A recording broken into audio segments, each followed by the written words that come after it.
Hey, what's up everybody? It's Lids, and we're back for some more Pyre Community RITE NITE, which means, of course, some good old-fashioned multiplayer Pyre, featuring first and foremost none other than the members of the RITE Club Discord server, the place for all things multiplayer Pyre. And if you're interested in getting more involved in multiplayer Pyre, then the best way to do just that is by joining said Discord group, which you can do by clicking on that link right there. But those of you in chat, you are not off the hook. No, because you see the red circle with the white L below chat. You click on that, you'll find all the various requests that you can make today, including things ranging from selecting players' exiles, masteries, songs, arenas, even Titan stars, are all fair game. So, without further ado, let's hop into versus mode here, and I will hop into Discord, but let me know if anyone would like to get us started today. Alright, there we are. And I will note that last week we seem, knock on wood, to have found a resolution for the whole there's a pop-up that is blocking the middle 10 to 20% of the screen for the players thing. Because I reinstalled Steam, and that seems to have fixed that issue. Then last week, that also meant that we came to the realization that after having reinstalled Steam and, by extension, Pyre, that we no longer had the mods, but I have in fact reinstalled those today, so we should be back up and running 100% now with mods installed and implemented, and presumably, unless that has changed something with Steam, or Steam has somehow started misbehaving once again, hopefully the whole pop-up in the middle of the screen for players thing is still not an issue this week either. But I suppose we'll see. Alright, well, Anor is choosing players' exiles. We don't even know who's playing this first match just yet, but Anor is getting us started early. Surviving exile with headwind first. Okay. So that does, of course, mean we now have the modded songs. Some more of those.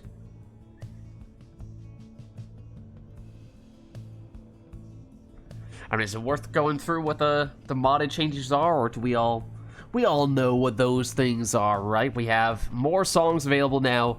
We should, I believe, have the Glade of Lou now without any brambles. I'm pretty sure. We have new exiles, so it is now possible to take 3 of a kind for any class, and some other issues, bugs with some skills like exploding saplings, what have you. I think that's now resolved. I'm not 100% sure with some of the more obscure things like exile order on the boat, or I forget, there's one other arena where that's also a thing. I think it's what, the Pit of Malith? That, don't quote me on that. But we can see, we can double check. The vast majority of things should be installed now. iRotor is ready to go. So let me get him in here then. Let's see. Come on, Steam friends. Thank you. Okay. Let's get... Come on, Steam friends. You can do it. Let's get iRotor. Okay, well, I mean, in general, greatly prefer when I can, you know, like say drag this over to my other monitor, but oh well. Apparently, that remains a thing that is not possible anymore. You still have your controller plugged in. Oh, I do still have my controller plugged in. That is true. That is no longer the case. We should be good. And Anor can jump in. Just want to get some water first. Okay, no worries. No worries. And I wrote her just to confirm, because I tested most of the things from installing the mods, but I did not test to see if remote play... Mod for BN. No, not BN. The mod for BN. No brambles, most likely. Okay. And... Okay, be right back. Okay, no worries.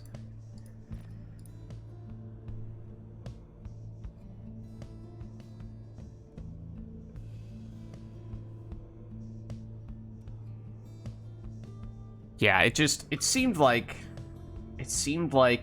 a few weeks ago. I mean, we've had several reasons why we've had to reinstall mods. Ideally, it'd be one of those things where you go through the trouble of doing that once and then you basically have them all set and ready to go indefinitely.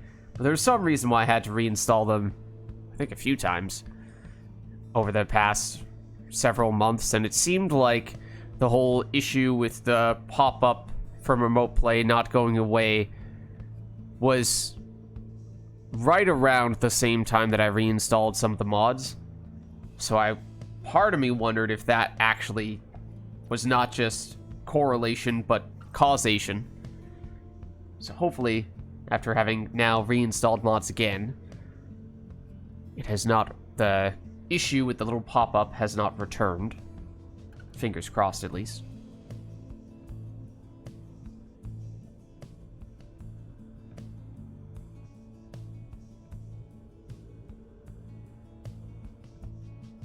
Not for Nor? Okay, good. Okay.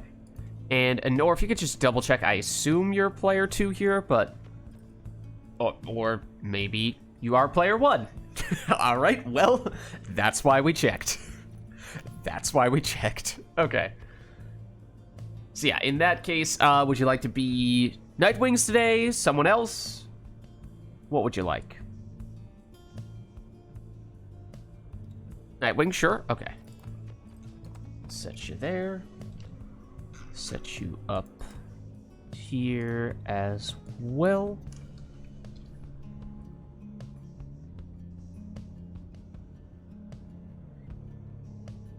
Alright. Nor is set and ready to go. And I know iRotor went AFK for a second there. I don't know. iRotor, have you come back? Question mark.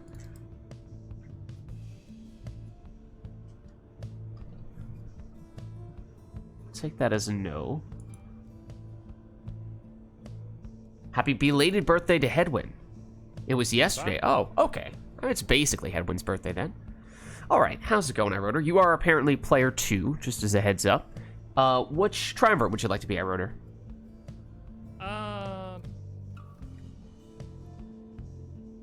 Let's play Accusers today. Accusers, okay, mixing up a little bit. Nice. Oh, and you are also conveniently already the Accusers. That works too. Alright, so as a reminder, we have a request for Hedwin in the first spot. Nor reminding us that Hedwin's birthday was yesterday, so fitting in that case. And it looks like that's it for our first match, so let's get started.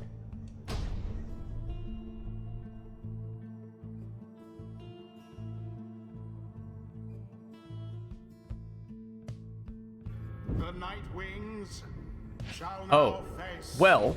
the Accusers. Welcome. Oh, also forgot to turn on Summon Intro for the first match, but Conduct the rite. in some ways, I suppose this is fitting. It is the first place you play a Rite with Hedwin.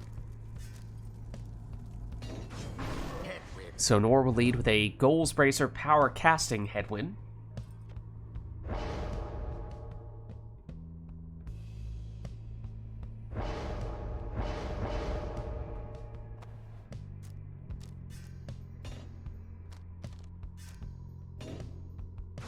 As will iRotor.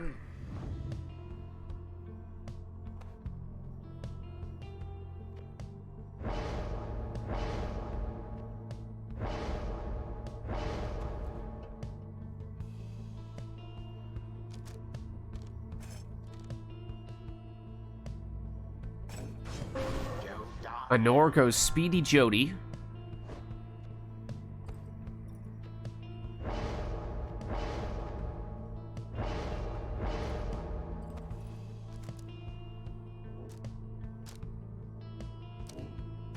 Whereas iRotor goes Stunning Claim on... Is that an Exploding Gilman?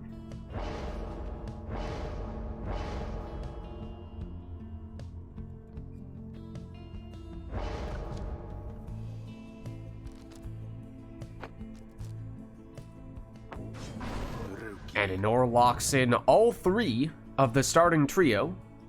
It is technically their song that we have playing, so that is fitting. And I suppose makes sense if the purpose of this match is to celebrate Hedwyn's birthday. That feels like that's an appropriate way to do so.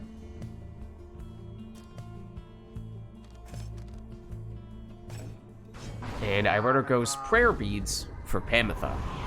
Alright, so here we go, our first match of the day.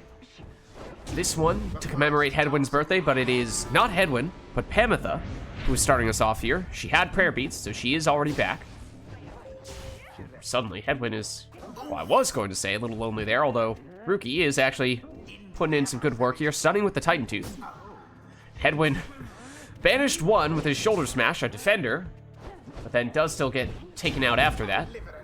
And I wrote her on the counterattack with, once again, Pamitha plunging in for 20.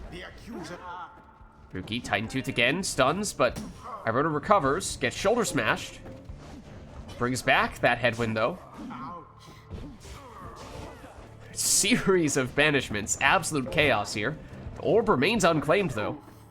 Iroder picks it up momentarily, only to get blocked and stunned, but follows up with a Seize Chance active on Gilman for extra damage there. He, of course, though, does not have Prayer Beads, so a little less defensive presence for Iroder in that round, and a little more room for Nor to maneuver around with Rookie. She did not take the extra 5 damage while plunging with Rookie, which is something you usually do see. She went for the quicker respawns instead with Lucky Break. See if that pays off. Poor exile. Now it is just Hedwyn back defensively. That throw is unblockable, but it is not on target. But Iroder follows up with his Hedwyn. Picks up the orb, but immediately plunges. He is gone for this round, though. Shoulder smash from Anor's Hedwyn. Once again. But Iroder able to counter that quite a bit by stepping on his portraits to bring back his teammates. The orb's engulfed. And that helps set up a Gilman 25 damage throw. Consistently getting that Seize Chance to activate. And it is key here because that means one more of those. And Iroder would have enough, except with that 20 damage plunge from Hedwyn, Anor did have some leech on that. So now Iroder would need at least 2 scores, and it's Jody following up with a 30 damage plunge here. And suddenly we're tied. But no Jody, and Hedwyn banished leaves just Rookie back for Anor. He maneuvers around one defender, but gets caught a little bit in the corner there. Oh, and there is Seize Chance once again active on Gilman, and were it not for the recent leech from Hedwyn, that would have been game, set, and match. Well, Rookie nearly snuck in there, but I wrote her back with the orb. No one back defensively for Nor, so that plunge will seal the deal. And fitting that it was Hedwyn. And such a well-conducted victory it was. Thus end this night's proceedings. All right, well played, you two. Let's head on back. Until the next rite.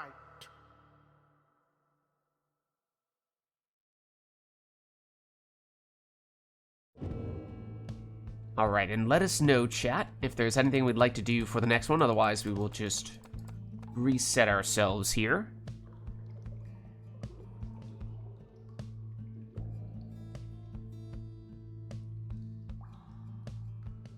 And of course, if there isn't anything in particular that you have in mind, we'll just have the players take whatever they want. But it is Iroder coming in with a customize off request. That, of course, means randomize exiles, masteries, and talismans. You won't even get to see what those things are in advance. Just going to get thrown straight into the action. We could still do a song. We could still do an arena. But otherwise, that customize off accounts for just about everything else. Nor goes for the preset song, ×2. Okay, so we'll get... It's, I always forget. Is it Will the Scribes that it gives us for Nightwings? And then, Path to Glory for the Accusers? Okay. So in that case, unless we have an arena, there really isn't much else we can do for this one. So why don't we get this one started?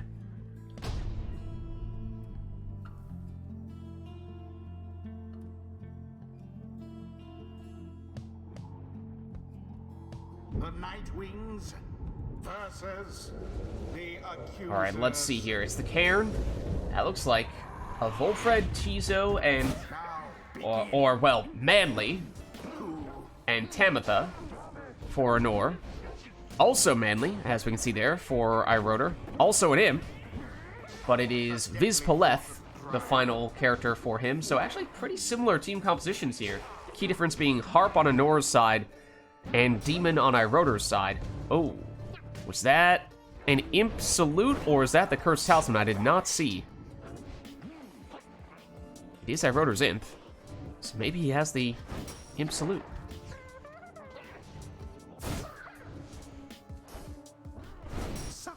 Tamitha through the portal, but banished. Yes, it is. It is the Cursed Talisman. It is the Cursed Talisman. I think those are super portals. I think Anor is getting the infinite stamina after going through them. That seems like an awfully slow Tamitha. Might be an all right side Tamitha, because usually you get extra speed by going down the left side.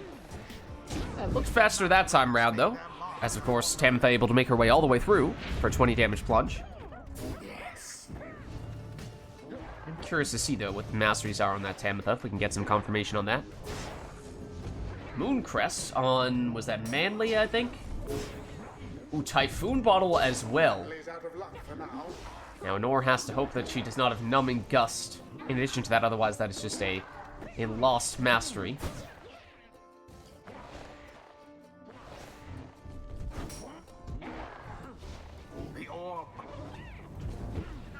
Face Bleth. Iroder does have Vanishing Throws with Celestial Spike, as we see right there. But a larger aura for Manly when he is hanging out next to his sapling. And there's, the infinite stamina on the portal allowed Anor to hold a shield for much longer than usual. You do not see that very often. Most of the time, of course, players use that for extra speed and mobility. But that is, of course, an alternate use case. And on that occasion, absolutely paid off.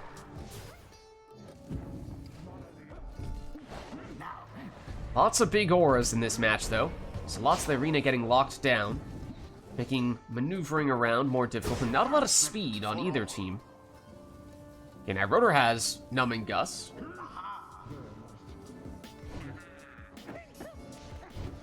Tizo through the portal, gets the infinite stamina, but well-placed sapling from Iroder.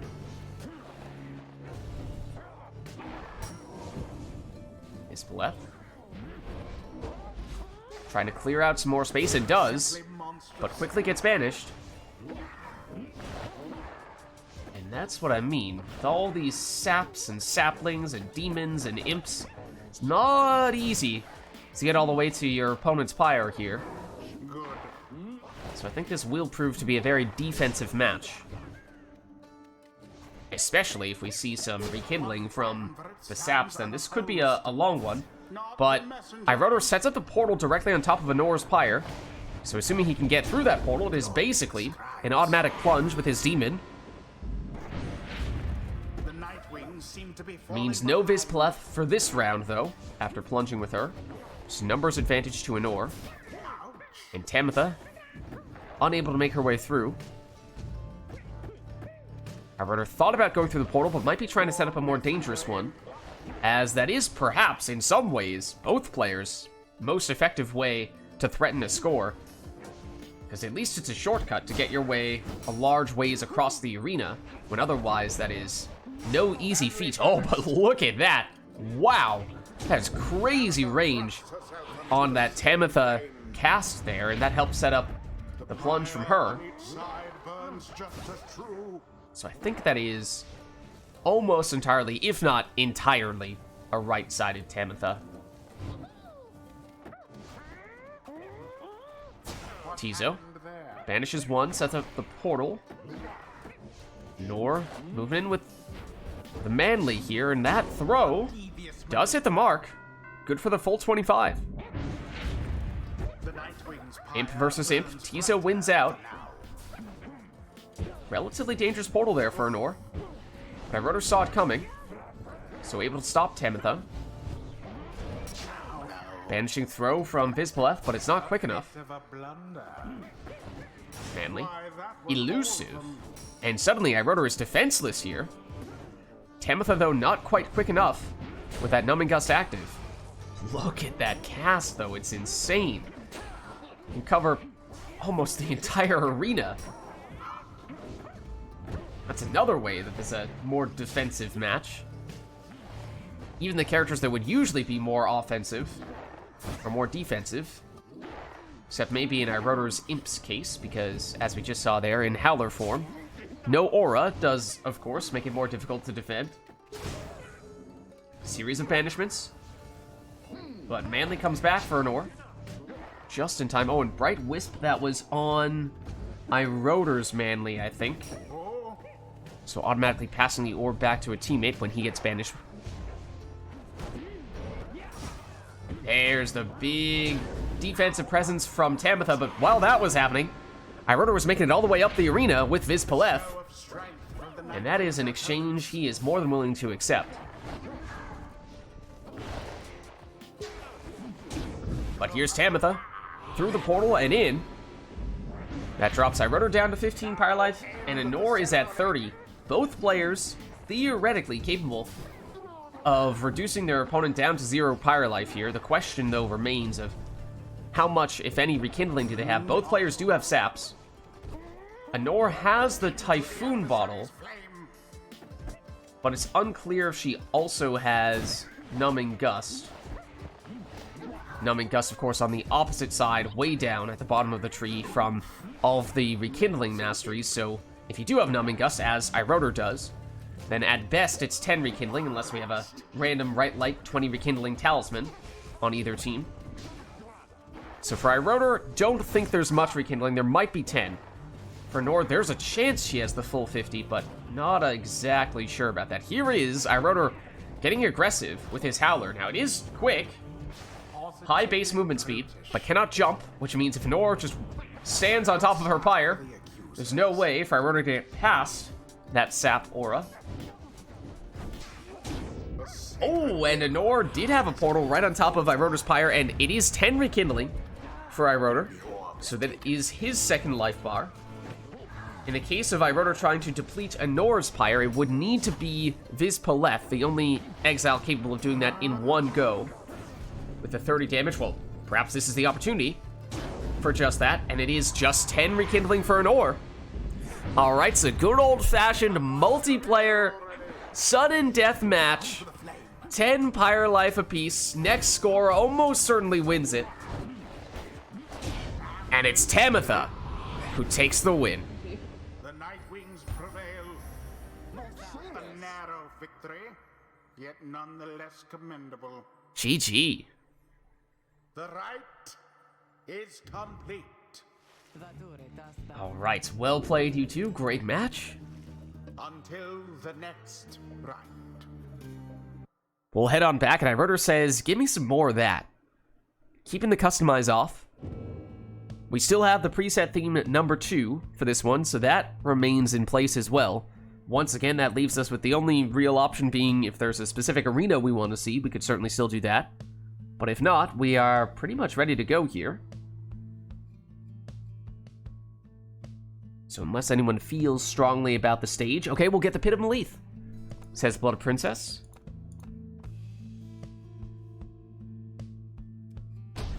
Let's see what we get this time. I mean, last time we had very similar teams on both sides. That probably won't be the case. The Night Wings How's it going, Blood Princess? How are you? shall take on the Okay, Frozen accusers. Soul, extra starting damage. Oh, but Iroder had Ashen Coal for extra starting Pyre Life. So, Anor dealt 10 damage to Iroder's Pyre. Iroder started with 30 extra Pyre Life, so on net, he starts with an extra 20. To the accusers. Which is an interesting little dynamic there. Iroder gets us started with a Sap Plunge for 25. As for the teams, oh well, and here's Anor with Siege Chance active for 25 damage from her Worm. Much faster start to this match. It's a Worm, a Nomad, and an Imp for Anor, as Anor, oh, Wait, I have extreme max. yep, that looked out of the ordinary. I just get invited. Okay, well, Yeah, me too. let's just give this a quick reset then. All right, so theoretically, Honor is player 1. So I'm gonna invite her first. Then again, she got in second last time and was still player 1 according to Steam Remote Play. So who knows? Who knows? But now let me get. Where'd you go, Iroder? There you are.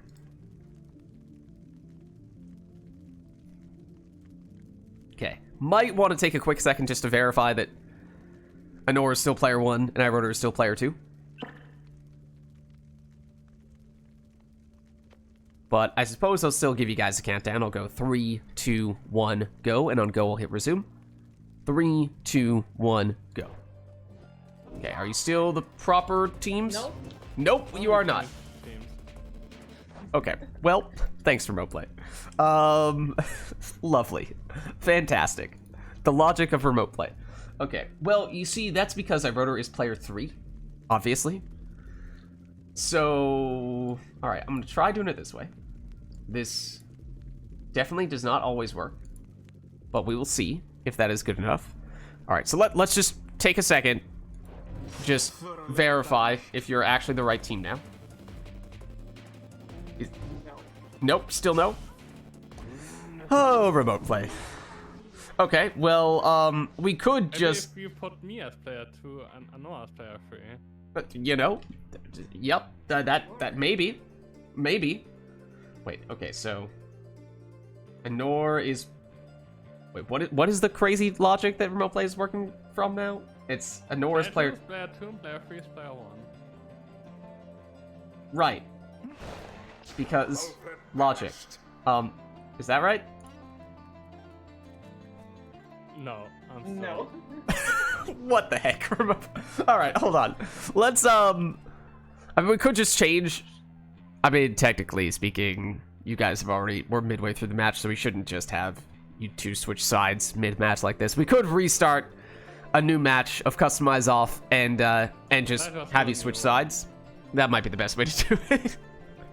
Remote play. And before you exit versus mode, put me as player. Okay, put Honor as player 1, and the controller should be alright, and then this should be okay from that point. Alright, Honor, player 1. Iroder is player 2. Okay. We'll exit versus mode real quick. And please do Path of Glory, because it was playing. Oh, true. Okay. It's path to glory. It's path of exile and path to Yes. glory. True. Okay, so we always mix those up. we keep Pit of Melee. We have Path to Glory. Okay, let's double check here if you guys move your controllers around and use the bumpers and what have you. And now I seem to be player. Okay, why? I'm still player 1. Okay, well, you know, That's not question. Yeah. It just don't exactly. change sides, right? Exactly. Don't question it. Don't question remote play. Just change sides. Okay. So let me just switch your names around on stream as But well. If you have to change format anyway, then put me in as a Tempest. Okay.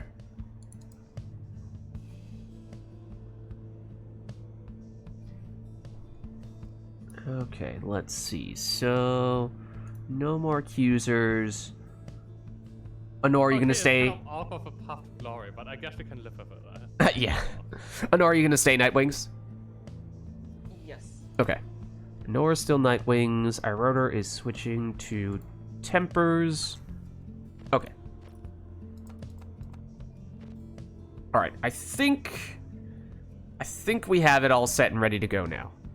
Obviously, we'll have a different set of characters and masteries and talismans because it was customized off.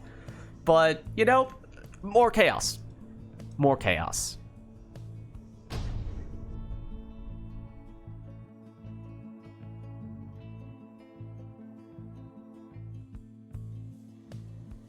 The Tempers shall confront the Nightwings. Are we gonna get Ashen Cole and okay, no, just Ashen Cole here. Definitely very different. Honor with a demon, a harp, and a crone. Iroder with a cur, a nomad, and a sap. Of course, we will see more of the details to be confirmed later. In honor of the scribes. Apparently, we have at least the 5 extra damage from the first mastery on the right side from Dalbert, but he's not all the way down on the right side for the built-in prayer beads, because he is gone after that plunge. Now opportunity for... Oh, no! Nearly with the off-the-wall throw from a crone, and that is not easy. But she almost pulled it off, had to settle for the plunge instead. I'm clever. Oh, sorry, I wrote her. And now remote play is messing with my head with all of us changing teams.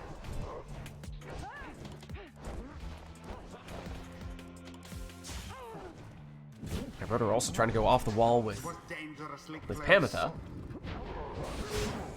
Both players sniping each other. Honor comes back more quickly though with Dalbert. Dalbert, oh, okay, everyone's trying to go off the wall. I'm all for it though. I'm all for it. Pamitha. Off the wall, but not enough to get past Volfred here. Oh, and Lendl is close to the opposing Pyre. He goes off the wall, and he does get... Oh, slightly less than the maximum for damage, but he did have some leech on his talisman. A little bit of bonus value. Oh, Titan Tooth from Iggy. That is not bad. Good news for Iroder. And Celestial Spike as well. Lendl for an orb. Vanishes one, gets the orb back. Oh, and leapfrogs over the defender. Off the wall, oh, no luck that time. Titan Tooth, though, buys Iroder a little bit of time here. Gets other teammates back. Bertrude, oh, a little preemptive with the off the wall. Did it before initiating the jump.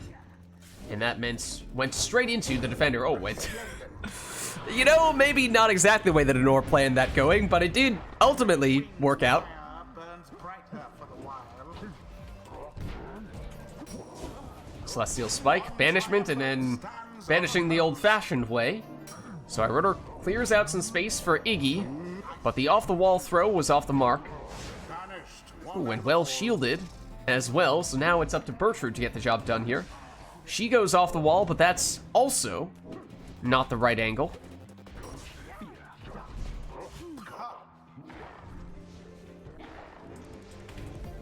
Iggy and Pamitha.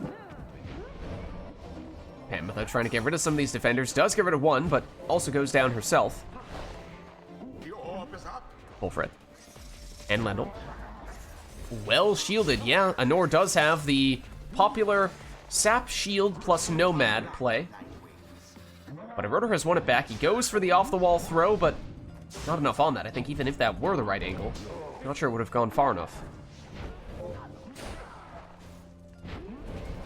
And that's why... Oh, another well-shielded play from the Sap plus Nomad combo, and Honor is really focusing on that now. But most often, when it comes to the off-the-wall stuff, we will sometimes see people go for the plunging route with harps like that. But at least when it comes to the throws, it's definitely most common to see the Savages do it. Their throw, I think it's just inherently a little bit easier to aim precisely, whereas the big, lofted throw of, say, a Crone, it's a little bit harder to be precise with. Iroder, I think, was going for the plunge off the wall, but unable to get it right that time. Off the wall to dodge the defender, but Bertrude recovers and takes out Lendl. Volfred against Ignarius. Volfred wins out. Ooh. Webbed Lanthorn, I think it's on Pamitha for Iroder.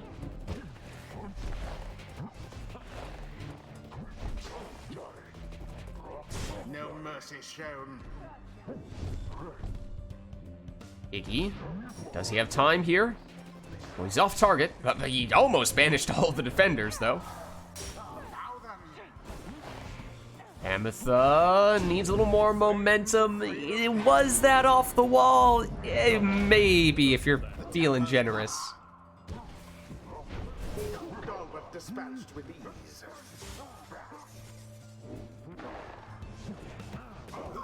Iggy has the Titan Tooth. Ooh, and he goes off the wall, but lands in that sapling aura. Lendl. He's banished. Bertrude, though, off the wall. Ooh, with the jump, but not quite right that time. Nearly had it. Iggy. Trying to banish with the Celestial Spike, but instead picks the orb back up.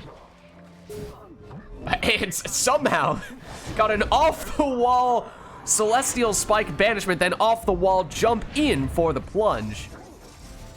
Iggy's on fire. Ooh, and Dalbert almost made that work off the wall.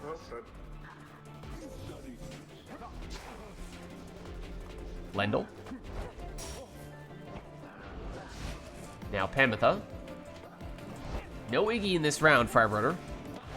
Well, Pamitha, if not for the defender there, might have been able to make it in off the wall on that occasion. Here's an aura. Oh, look at all that momentum that Dalbert had. Quickly changing the trigonometry of that throw. That would have been quite the feat if Anor had gotten that one. Ooh, well shielded that time for Dalbert.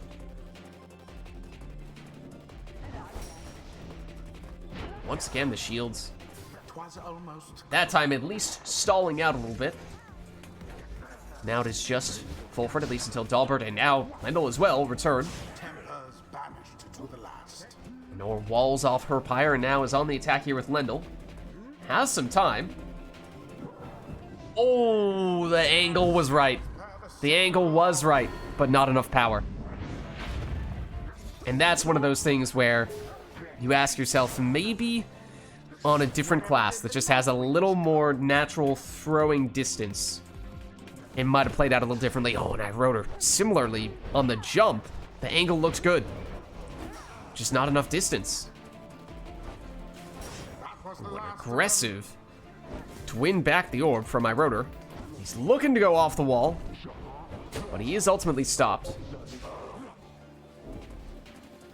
Dalbert over the defender, but still banished. My rotor off the wall to avoid one defender. Stamina back. Oh, and once again, the angle looked good. Just needs, for there to not be a defender there, needs enough momentum to be able to get far enough to actually land in the Pyre. I think that's just the added difficulty of doing this with characters that might not be the most straightforward to do it with, but there we go. Ignarius pulls it off once again. Once more like that, and we are finished here. Albert plunged right in front of the Pyre. And Nor does have a sap, so there is a chance she has some rekindling here. Otherwise, one score might be all that Iroder needs. Pamitha. She's without Ignarius, so she's waiting for Bertrude to return. But Bertrude has very low hope. That was off the wall, but flying. And there is 10 rekindling. I'm not sure. I think it was. It really didn't break your stride, whatever the equivalent of stride is when you're flying. It's a little bit strange. Because usually you bounce a little bit more than you did when you go off the wall. Whereas it looked like you just kind of kept on flying continuously. I'm pretty sure you still went off the wall. Iggy. Bertrude. Both of them down, and no Pamitha. And Iroder's other exiles in this round are the ones with the lowest hope in the game outside Vorlek. So that means Iroder might find himself in that situation where he is defenseless, waiting for both of his exiles to come back from banishment. And that is obviously not a fun place to be. Iggy has had good success with the off-the-wall jumps, but not this time. And now that means once again Anor with a little bit of a window here. This time Bertrude does come back a little bit more quickly.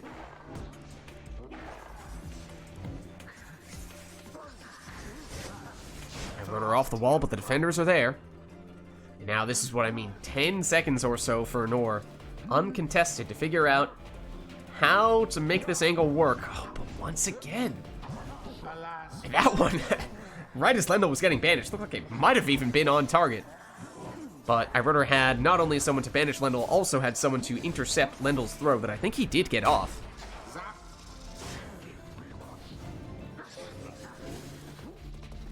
Dalbert and Volfred both down here. But everyone comes back quickly. But that throw is unblockable. But it is off target. Pyre defenseless once more. Nor taking her time, though. Oh, clever. Okay, maybe bought herself a little more time from doing that, except Ignarius still returned and still banished Lendl. Pyre, oh, tried to banish with the Celestial Spike, but well shielded from Anor. Pyre does eventually end up getting it back, this time with Bertrude. Tries off the wall, but gets crowded out there with all the auras. How comical. Anor, another opportunity here, and like I said, this is perhaps something that's going to happen quite a bit, where Pyre has both exiles banished for an extended period of time, giving Anor opportunities for uncontested scores, if she's quick about it at least. Might even try to keep Dalbert over there as someone to pass the orb to capitalize on those opportunities more efficiently. That's Lendl. The issue with him has been, oh, and he goes straight in with it. Whoops. Sometimes the game auto-targets on the Pyre. Even when you want to go off the wall, sometimes the game auto-targets on the Pyre. And Lendl does have Leech. Sonor's back up to 20. Now that might not be a huge factor because all of Iroder's exiles have at least 20 damage unless he does a partial damage throw. Sonor realistically would likely need to have a little more Leech before that becomes significant.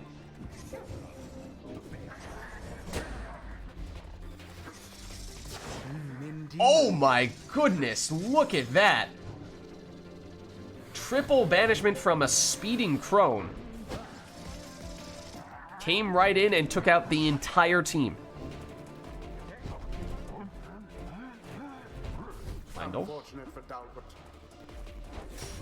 Oh, couldn't quite shield off the defender that time.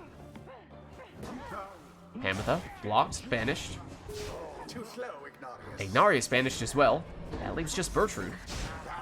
And Lendl takes out Bertrude. Oh, nearly goes off the wall. I think Anor was planning for the throw, but it was almost a plunge.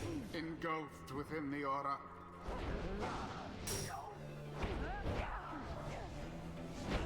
Orb unclaimed here, but Iroder is aggressively trying to banish many, make that all of Anor's defenders. Because he wants the space to bounce off the wall with Hamatha, but didn't have enough time to do it. The difference between Anor's team and Iroder's team for that is that Iroder has a bunch of exiles that take a really long time to come back from banishment. Really low hope on Ignarius and on Bertrude, whereas especially on Dalbert, he has very high hope. So he comes back quite quickly, so even if all of Anor's exiles are banished, that does not happen for very long. Bertrude.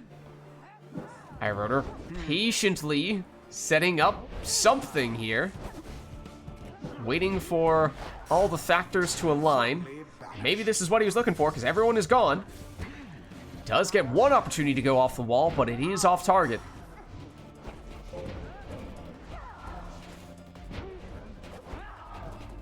Lendl does go down, as does Volfred. The other thing is that Anor has the Portress she can step on to bring back exiles if she does still have one left, like she did with Dalbert there. Just makes it a little bit harder to get to the point where all the exiles are banished in the first place.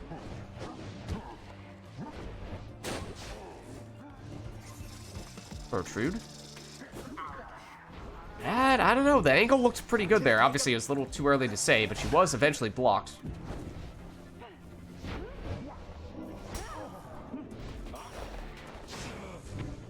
But Iroder has it back. An interesting exchange.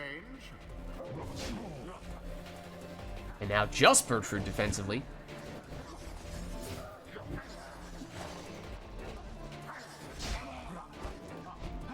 Lendl.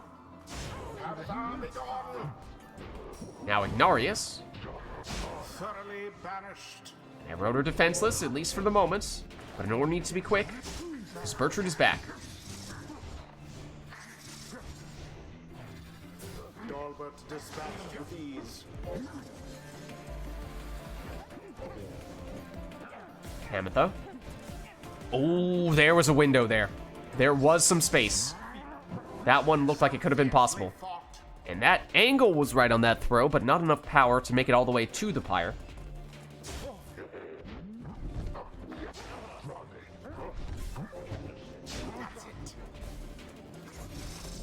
Dalbert.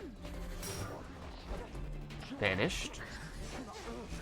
Lendl suddenly by himself, and now, oh, that's what I mean. Dalbert comes back, and as he does that pretty quickly with his high hope, it is difficult for Iroder to create those kinds of windows of space. Whereas for Nor, it's a little more straightforward to get everyone down at the same time. Oh, and Iroder nearly off the wall and in there, but not quite.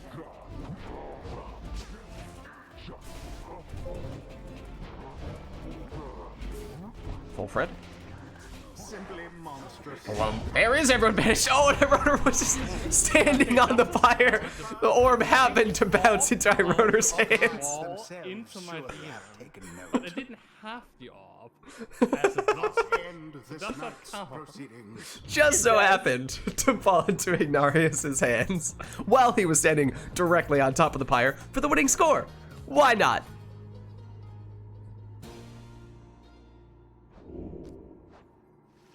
Until the next rite.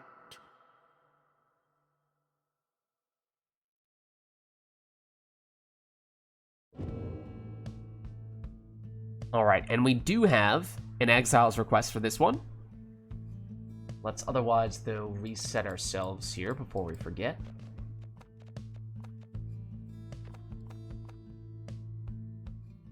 Iroder chooses one, Anor chooses one, and I choose one that both players have to use.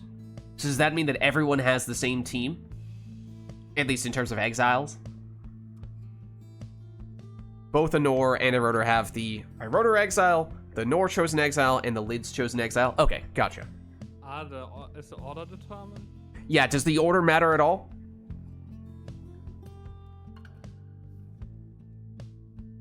Like, should we, all three of us, say at the very beginning before anyone chooses anything, say, this is the Exile that I'm giving, and that way both players know these are the three choices, pick them in whatever order you want. Okay, I think that was a nope, as in the order does not matter. Players can choose order. Gotcha. Okay, perfect. Anything else besides Exiles? That's all Exiles related.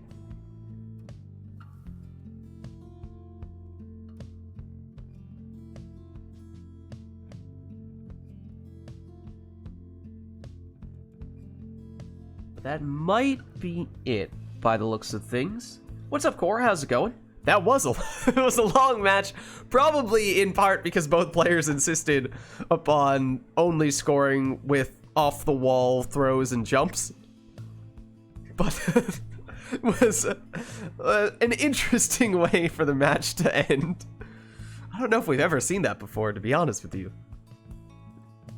Alright, but why don't we get this one started then? And I think the way we ought to do this is to have all three of us say at the very beginning what Exile we're picking, and then it's up to you both to choose whatever order you want. Oh, well, then again... Oh, I thought it was the boat for a second. I was going to say, that might influence our choices. Welcome. Hello. Gilman? Who shall conduct the rite? Iroder, you're choosing Gilman? Yeah. Okay. Anor, what is your Exile that both you and Iroder will take?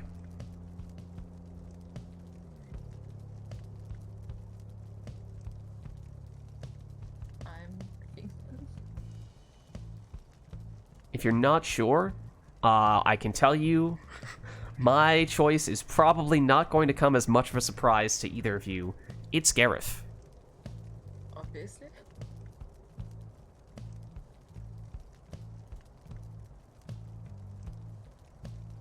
Sandra.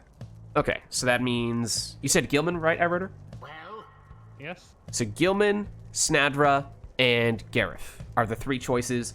You both will take those three, but it's up to you. You can choose them in whatever order you'd like.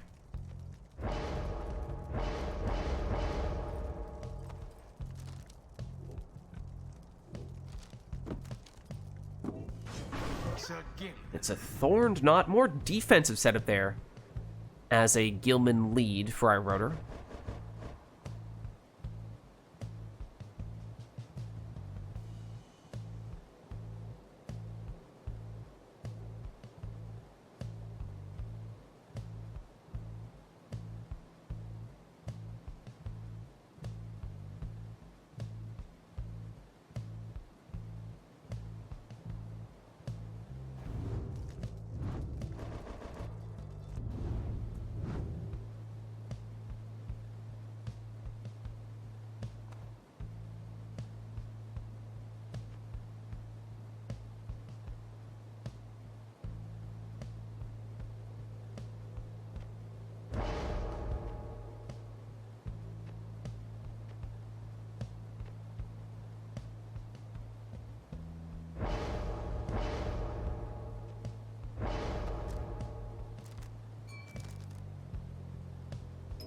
Okay, and Enor goes false step on Gareth with the can singularity. She was taking her time with it. I could tell she was up to something.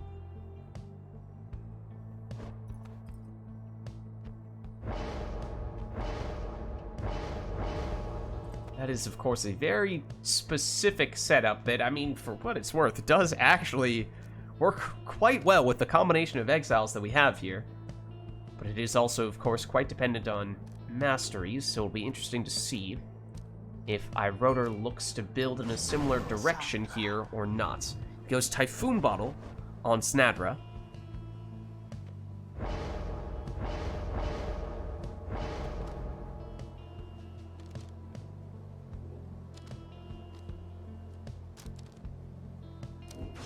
Sir Gilman. Enor goes Exploding Gilman. But this is the real question, is what does iRotor do with Gareth? Exile. Okay, is not, definitely not the same idea, as he does not take the can singularity, so more straightforward, typical savage selection from iRotor. Whereas Enor is building around a specific combo that we may have seen on a few prior occasions, and about which I have no comment.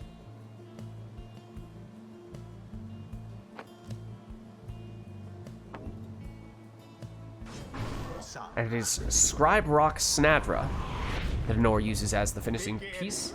So it is a match in which both players are using the same exiles. One chosen by Enor, one chosen by iRotor, one chosen by myself. And it is iRotor getting us started with a 15 damage throw from Gilman. That was, of course, the exile that he had chosen.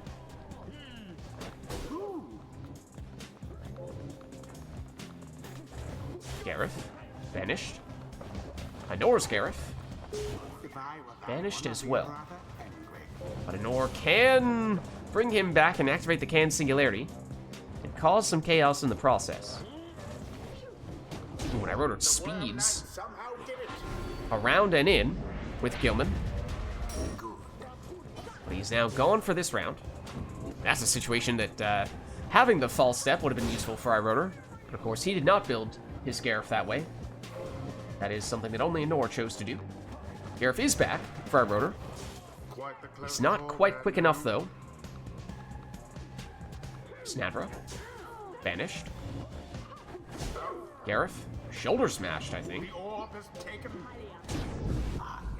But here he goes, plunging in for 20. Means Gareth is gone.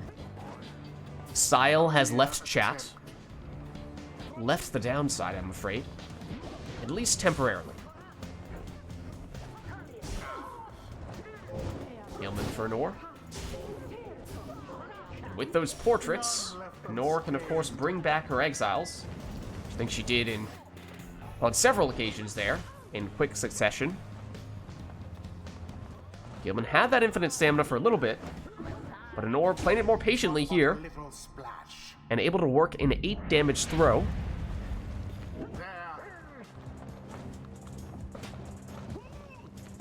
Gilman for iRotor, trying to sneak around, but finds himself in the corner. Gareth teleports onto the orb. And And goes for an 11 damage throw, Fry Rotor. The orb. Snadra. Or rather, Gareth. Oh, and the throw is off, but it was just short. Gareth for an ore. Righteous fire. Walks it in. But no prayer beads on him, so he's now gone for this round. The Temper's rivals. Gilman, that throw will definitely be short. Snadra passes back to Gilman, More banishment for Sandra. who brings back Snadra. They're just trading places here, bringing each other back, one after the other, and getting a little bit closer to the Pyre every time. Until now. Gareth. Ooh, the stunning claim, well-timed from Manor. Meant Snadra the only exile capable of moving for a few seconds there, enough to banish the defender, banish the attacker, then banish the defender, and then plunged in with Snadra. The adversary's flame. But no Snadra now means a little bit more space for Rotor The mark. in and around Nor's Pyre, and more time to throw that one in for 15. The orb is taken. Now both teams at full strength once again, though. That is until the shoulder smashes start kicking in.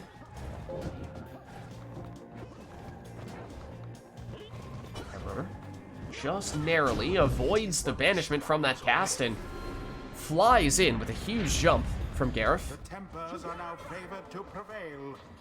There. Rotor unable to get that throw off, falling into the small little area that was Gilman's aura, but Gareth follows up here. And after that, plunge Nor sitting on just 4 Pyre life.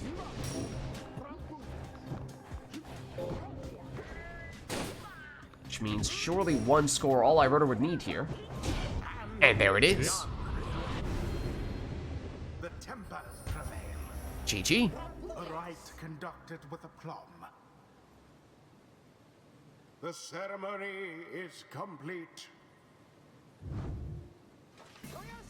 All right, well played, you two. We'll head on back. Until the stars align.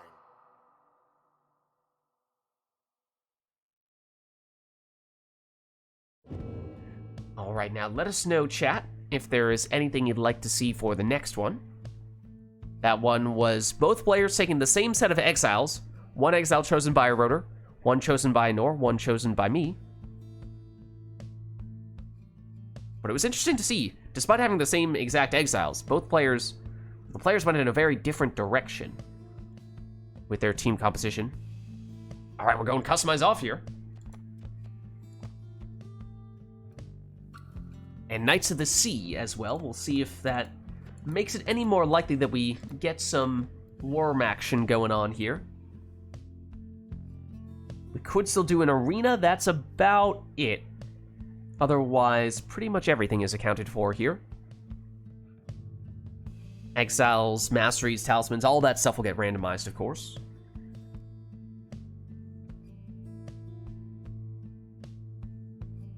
Not seeing any arenas, though, I don't think. We might get worms, we might get the boat. We might find out just how powerful Knights of the Sea really is. How much might it impact the will of the scribes? We're about to find out.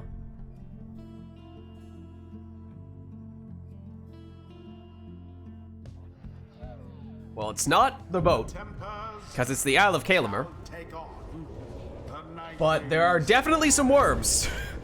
There are definitely some worms, at least for Rotor. He has 2, along with Snadra. Anor also has Snadra, Jody, and Tizo. Series of banishments and Black Heart on, I think it's one of the worms. I think it might be Lady River. Yeah, I think it's Lady River. So, well, she might turn into a Howler in what is the Imp/Howler arena, so I suppose that makes sense. And, well, there she is in Howler form. And the Howler speed does change, or is dependent upon, what the base quickness of the exile is. So having that on a worm is actually not a terrible thing, because that is a pretty quick Howler. The first dousing. And it's 30 damage to get us started from Anor on Iroder's Pyre. Does Nor have... I thought I saw one of Anor's exiles momentarily as a Howler as well. Does she have the Worm, or rather the Imp Salute? Ooh, and Dying Flame activates there, giving extra damage on that plunge from Deluge. Seize Chance on Lady River means if Iroder's quick, you could potentially get some extra damage on it. Yeah, both players have Black Heart. It's actually Snadra on Anora's side who has it. Sandra didn't see that coming. So fitting in that case, customize off. I mean, you have to have Cursed Talismans in that case. It's just the way the game works, and both players have the Black Heart. There it is for Anor. It was Snadra. She went through the portal, but Iroder had it covered. The wind. But will we see a Howler score here? I really hope we do. Anor still able to throw past that Howler, though. Come on, Howler score! Let's see it. Let's see it.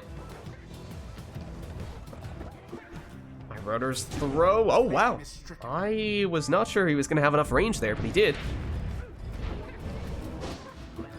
And that time, that one, once again, just barely makes it in for 14. Now to the flame. Ooh.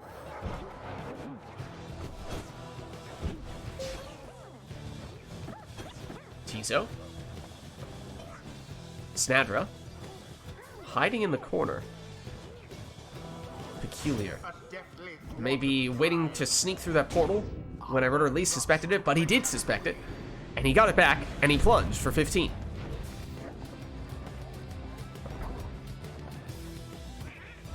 Deluge. The throw is short.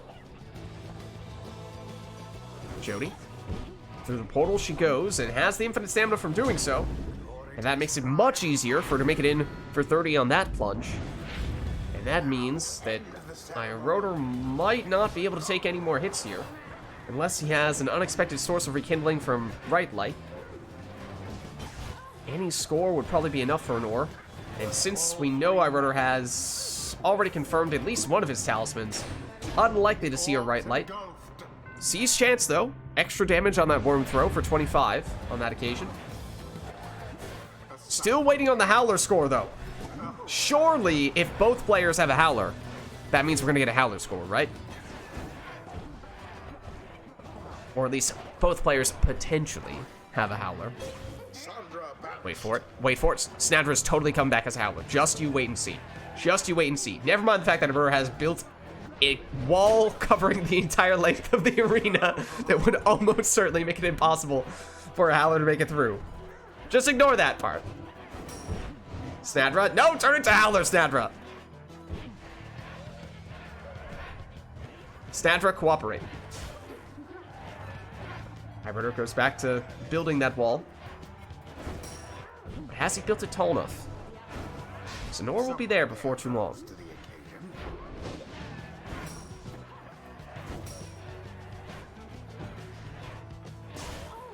Snadra.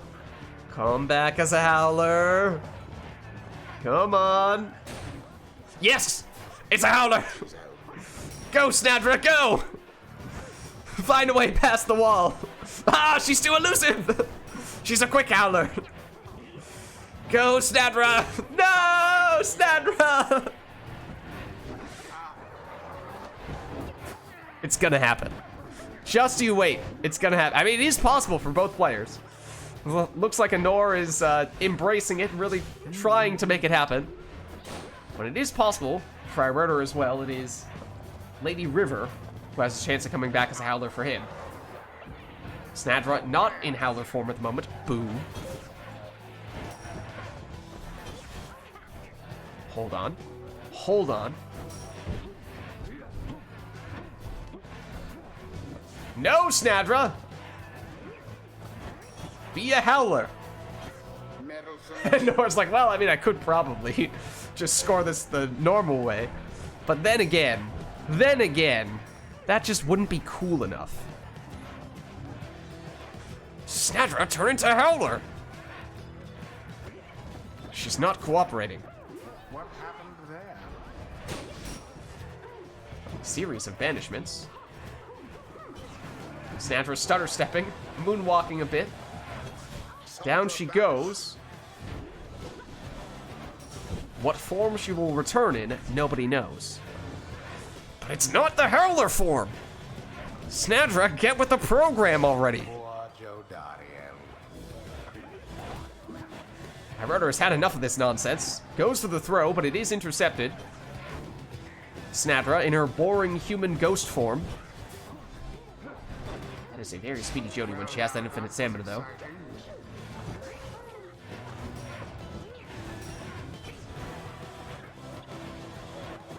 Snadra is still not a Howler. Snadra, I don't know. Losing faith. And with the Dying Flame active, extra damage for Ironer means he is without Deluge. So 50% of his team has a chance of coming back as a Howler. So maybe we'll see some Howler action from Ironer. Well, not on this occasion.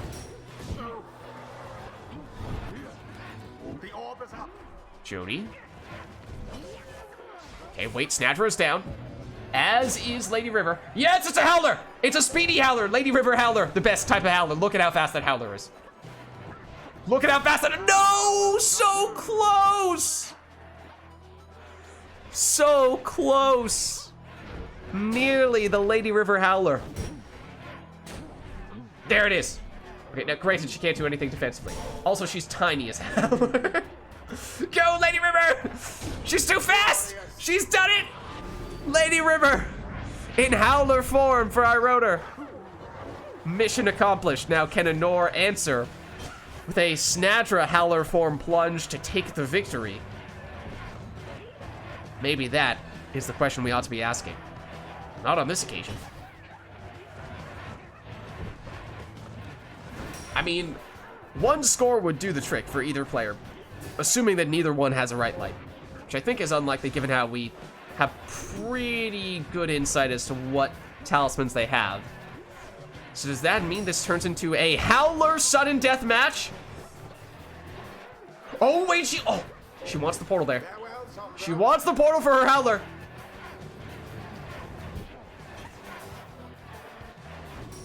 It was a smart move to create the portal there, and she's done it! GG. A narrow victory, yet nonetheless commendable. A Howler score on both sides, It's done. including the winning score.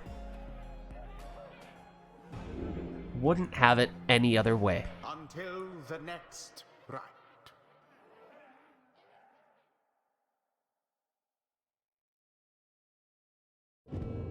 Okay, well, Ironer says we're gonna keep this customize off.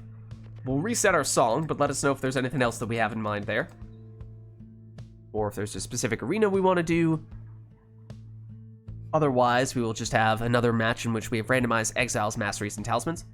Rage of Demons. Okay, well, for what it's worth, it did work last time. We did a Knights of the Sea when we got 2 worms for Ironer. Now, Anor goes Rage of Demons. What does that mean for how many demons we get here?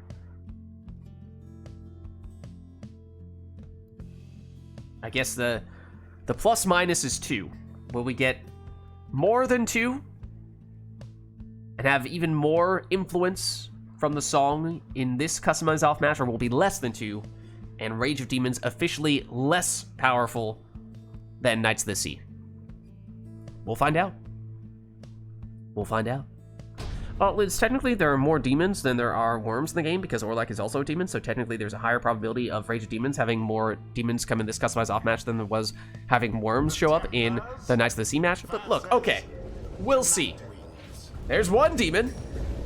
It's 3 demons! There you go. It is, in fact, 3 demons. All right, it is Jody, along with Bertrude, and the Stowaway for Ironer, who gets us started with a 30 damage plunge from that demon. And on Anor's side, it's Jody as well, along with Vizpaleth, and Lady River makes a return. Trickery. Valiant return. Oh, for a second, that popped up right next to one of the demons. I was like, what? A demon has Valiant Return? How did that happen? Ooh, and Anor does have Stunning Claim. Well timed. But didn't have the Celestial Spike, which is, it seems like what she was looking for there. At least not on Jodariel. As for whether she has it on Viz Paleth, that might be a different question. Rotor getting aggressive, but somehow Bertrude is still unbanished. How utterly brazen. Also, she has extra damage. How did Bertrude not get banished there? Lady River. Throw is short. Oh, wet Lanthorn triggering there. For somebody.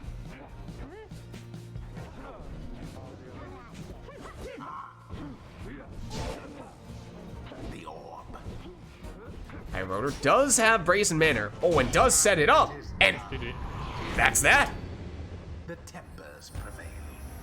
GG. It was as though the scribes themselves stood by their side. The rite is ended. All right, well played, you two. And it turns out that we have complete power over Customize Off. Until the stars align. All you have to do is request a certain song, and you'll get that type of exile. You want worms? I know what we need. Oh? What we need. Oh? Oh, wait, I have an idea. I'm curious where you're going with this. Yes! That's what I wanted you to do! Okay, well done. Well done. I agree. That is the proper way to test this. Oh goodness. Oh no. Oh no. Okay, but now you might have gone too far. With the Titan Stars, I don't know, you might have gone too far. Okay. We shall see then. We shall see then. So we keep Customize Off. It's Dirty Deal is the song, and we have Eastlock activated as a Titan Star. Maximum Chaos. What does this give us? Now that is what we will be asking ourselves.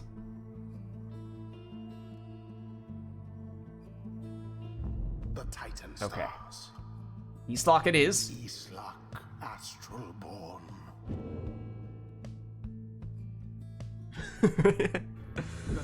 It's the book. Versus the Night Wings. It's Demon, Worm, Nomad against Demon, Crone, Sap. Okay. Not sure how we read into this. I don't know. Now then, It might be too soon to say. I think there's some surprise that's going to show up here. I think there's something hidden beneath the surface that's going to only arise later on in this match. It will dramatically change things. That's my guess, at least. Right now, it's Demon versus Demon, and eventually, it's Vorfrit breaking out from that group. And, oh, Anor nearly sneaking through there with Jodariel. Iggy. Oh, goes flying from the Titan Tooth. Okay. So stun from, I believe that was Palmus who had that on Anor's side. Vorfrit. Big Frog's over, but quickly gets banished. Lady River has been in seemingly every one of these Customize Off matches. now to the flame. Jody. Locked.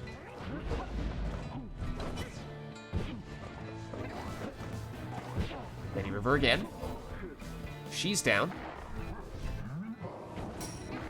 But here's Ignarius. Can't find a way past Palmus. Now it's Vorfrit. Oh, the Titan Tooth on Lady River as well. Both players have Titan Tooth. As you see there. Score as you get sent flying across the other side of the arena.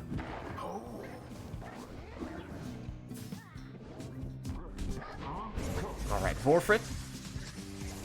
Ooh, sneaks under the defender. Sounds like it's luck, right?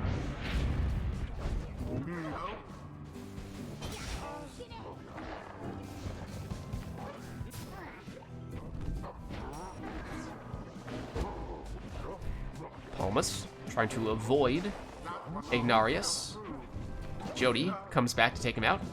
These Titan Tooth plays. Palmas now. Titan Tooth against Titan Tooth. United in banishment. Turns out, Not purified. Titan Tooth wins.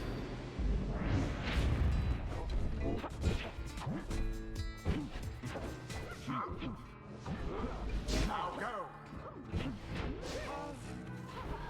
All of the tempers. gone. Everyone down on our rotor side, and Wolford is quick. Cast from afar into the Pyre's flame. Good for the full 30. Titan Tooth again. And a series of banishments. Wolford really does feel like she has extra quickness. Maybe it's just the mastery for the extra quickness. That is a very speedy crone. The Nightwing's out. One way or another. Snadra taken out, but that brings back, or at least had brought back, Lady River. Opportunity now for Nor. Does she have Brazen Mana? Oh, she does. Not enough time to use it, though, and still make it in. Those Titan Tooths. Oh, the way they send the exiles flying. Someone brought the orb. Snadra. Oh, yes, that was a throw. Saw her momentum taking her toward the Pyre, and you were wondering if that might have turned into a plunge. Well, now that A little bit of leech as well from it.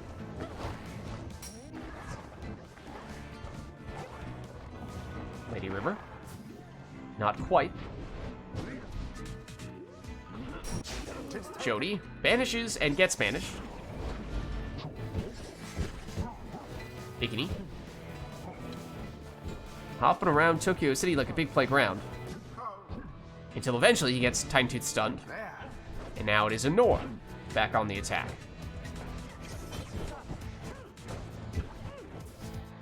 And somehow Vorfrit, ever elusive here. Pyre's flames glow. Oh, that worked. The tempers. somehow that worked. But now no Vorfrit, and Jody takes a while to come back from banishment. So Palmas is a little bit lonely here. Powerless for now. And when he's down, well, fortunately, Jody comes back just in time.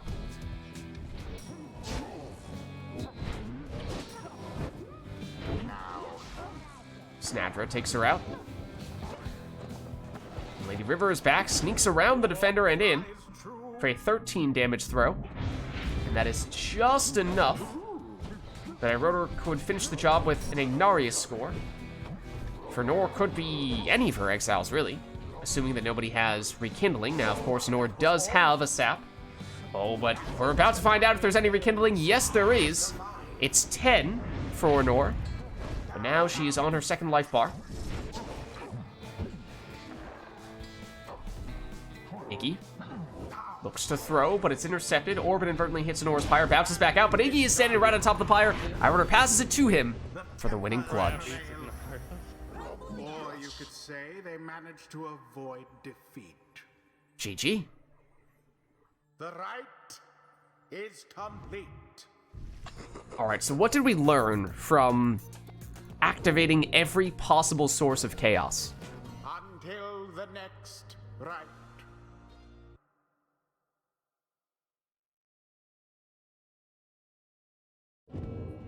Titan Tooth. Oh, true. I guess Titan Tooth never specifies which Titan it's from. But both players had Titan Tooth. So maybe Titan Tooth is from Eastlock. You might be onto something there. Also, chaos is fun. But we always knew that, right?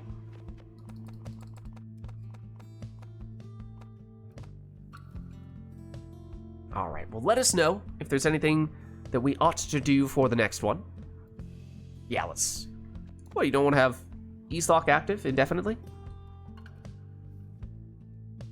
Well, actually, you see, the thing is, Eastlock, of course, when you activate it, gives an extra brain cell. However, much like with any other Titan Star, when you deactivate it for the next match, you have the Titan Star hangover effect.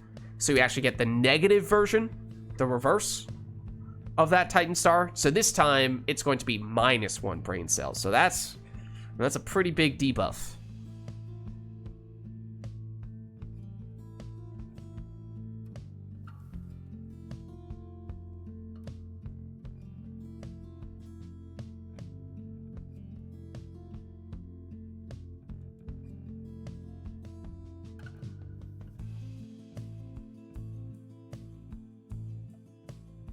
All right, but not seeing anything at the moment for this next one, so maybe we'll just jump in and have the players take whatever they'd like. So let's get started.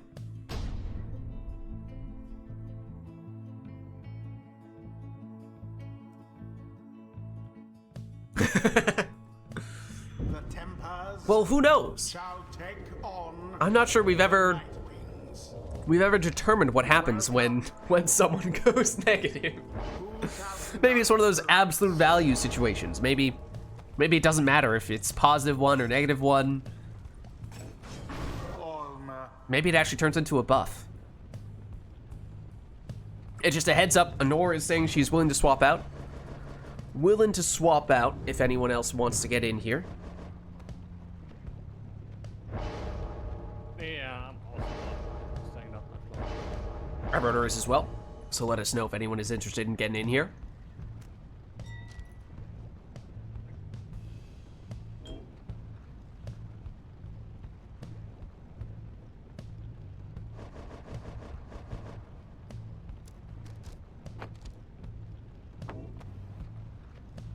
Oh, Honor was going to go quick throwing stowaway, but maybe that's just a little too straightforward.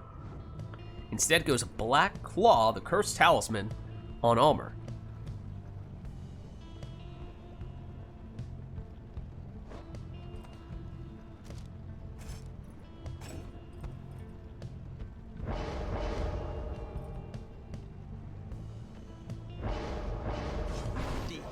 Right, and it is a speedy Viz Paleth in the second spot for our rudder, and that was the quick throwing stowaway that we saw Nor set up.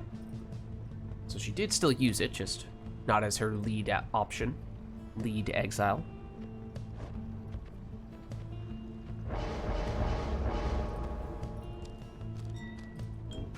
Sap.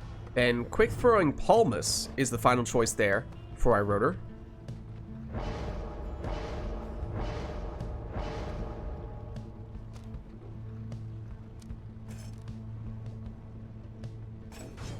Teaser. And Weblanthorn Tizo, the final choice for Nor. Into the adversary's And both players teleport to the orb early. Banishments ensue, and it is just Tizo now for Nor. At least until the stowaway comes back. If Palmer. I were that one, I'd be rather angry. Now Almer for our rotor. He's blocked. A huge explosion. Stowaway. I'll admit this is a little bit confusing when Almer is wearing the stowaway's usual colored raiments, and the stowaways, although not quite fate colors, that's probably the closest triumvirate to whatever color you want to call the raiments that the stowaway is using here. It's sort of an off purple, dark purple. My, my. So they're just messing with our heads. Because that's Almer. And that's the stowaway.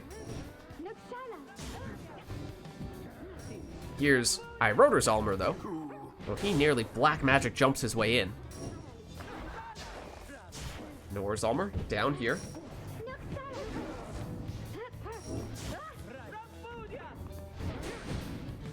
Oh, that was interesting. I suppose Honor's Exile still had the immunity from spawning in, but it looked like that cast just went straight through them. Is Paleth Glory first. clears out enough room for that 30 damage plunge. What's up, Roars? How's it going? How are you? Oh wait. We have, I have to give you one more fight after this. What's that? Oh no. I have to give you one more file after we're done. Oh. Oh, did I? Oh. You'll see, just pay attention. Yeah, I have a guess as to one thing that we may not have included in the mods. I have a guess. Yeah, I'll look a maybe. little more closely. Okay. Yep. But are you guys ready to go? Yeah. I'll give you guys a countdown, but we'll do 3, 2, 1, go, and I'll go. I'll hit resume. 3, 2, 1, go. Right. Yeah, I have a theory as to what the issue might be. I might have a theory as to what the issue is.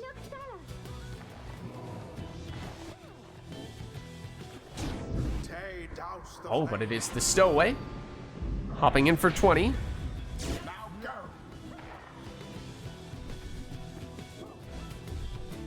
Now Vids Fry Rotor. Knocks back a couple of defenders and Wherewithal. makes room to get in with the Brazen Manor damage. Dropping Nor down to 30, which means now, once Vids is back at least, Rotor does have enough damage to finish this with 1 score.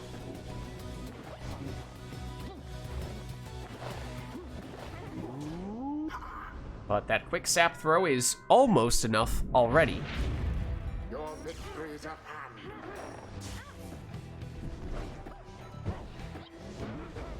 Minor with Tizo. Now with Almer. Alma banished. Stowaway. Next to the Pyre. The fires wane. Good for 20 damage on that throw.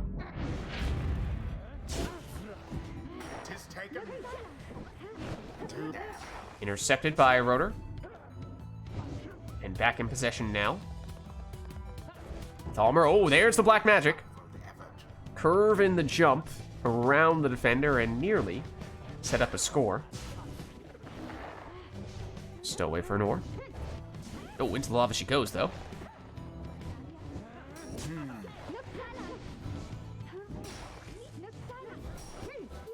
Oh, into the lava once again with the stowaway.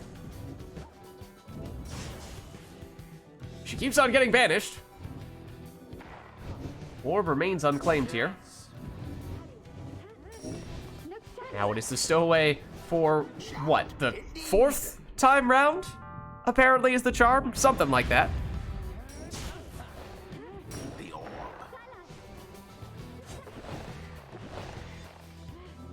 Stowaway again. Doesn't quite make the jump to clear the lava. But she's back in possession here. Jumps to the other side, not quite quick enough on the throw, though. The orb is taken.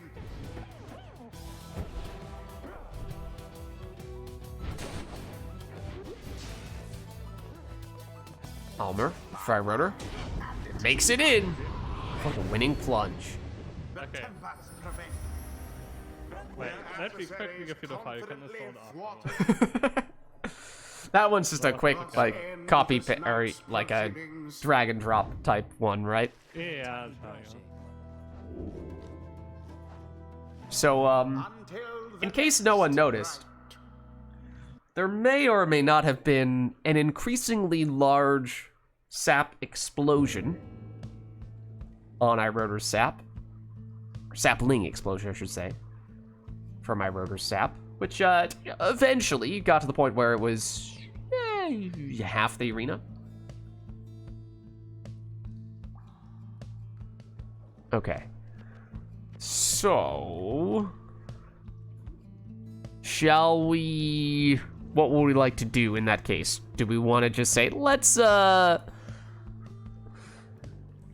Understand you, but you can do it afterwards. I don't yeah. know, Do we want to just avoid abusing, you know, spamming the expanding sapling radius on the exploding sapling stuff for the time being, and I'll fix that afterward.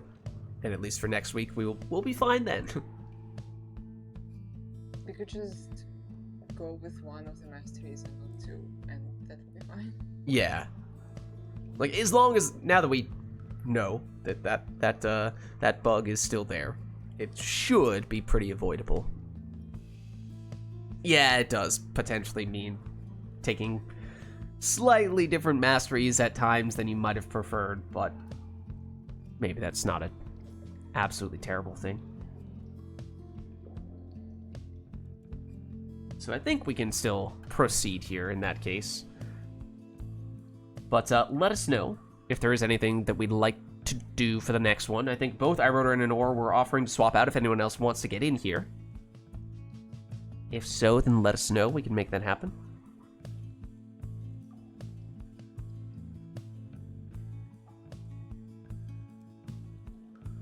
The Herald. That's one of those ones where it's so rare that we play that song, it feels like. I'll do 2 more rides. Okay. I wrote her going for a couple more.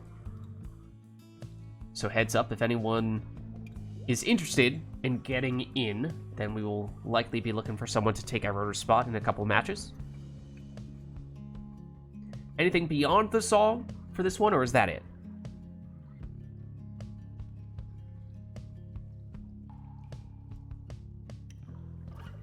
Core can jump in once iRotor swaps out. Okay, no worries. That sounds good.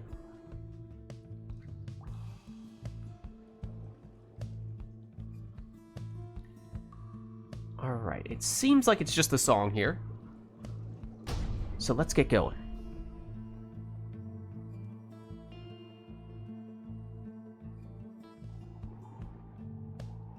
The Tempers shall now face the Night Wings.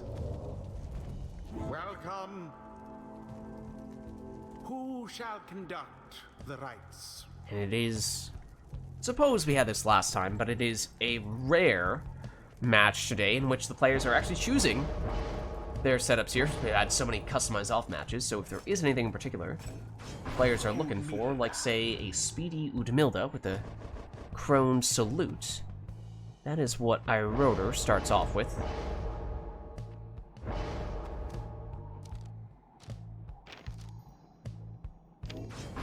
Volfred. Then Nutrition Stick Volfred for Nor.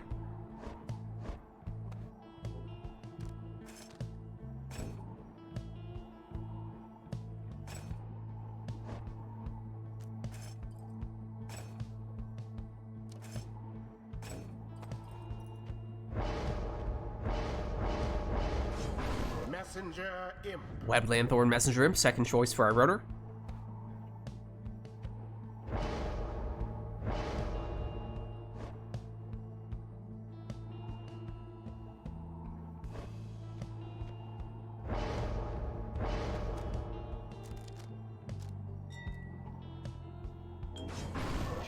Anor goes for, I believe that was a meta Jodariel.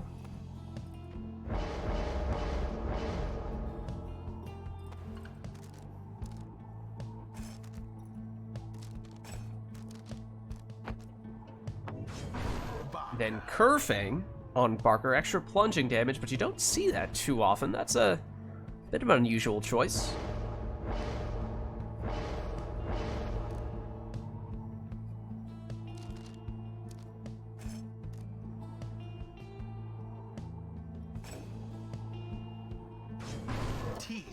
Then a little bit of rekindling from the right light on Tizo. Final choice for Anor.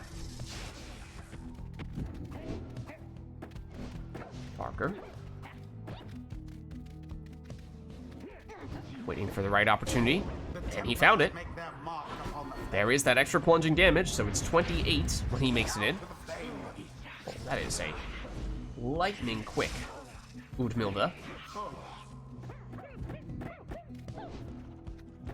Imp versus Imp.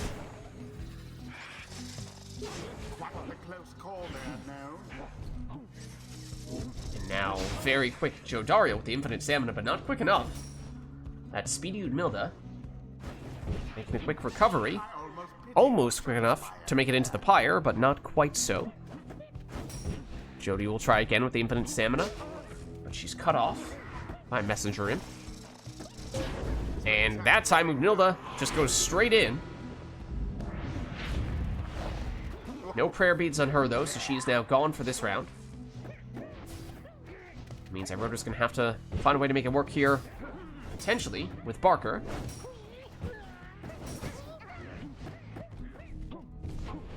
Jody, infinite stamina. Barker back defensively. That's not his strength. So Jody able to sneak in a 25 damage throw there. Oh, and Iroder had that Crone Salute, of course. So Nora unable to defend against this play, giving Iroder what is functionally a free 30 damage score. Now go on, just once more. And potentially just needing one more score.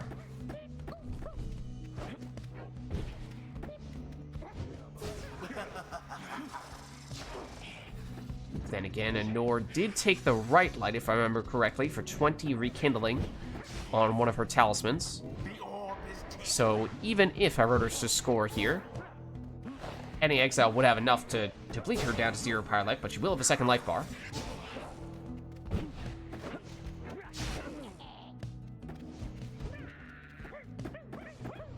Tiso gets banished, but sets up a portal mid-arena, and those are super portals, giving the infinite stamina when players go through them.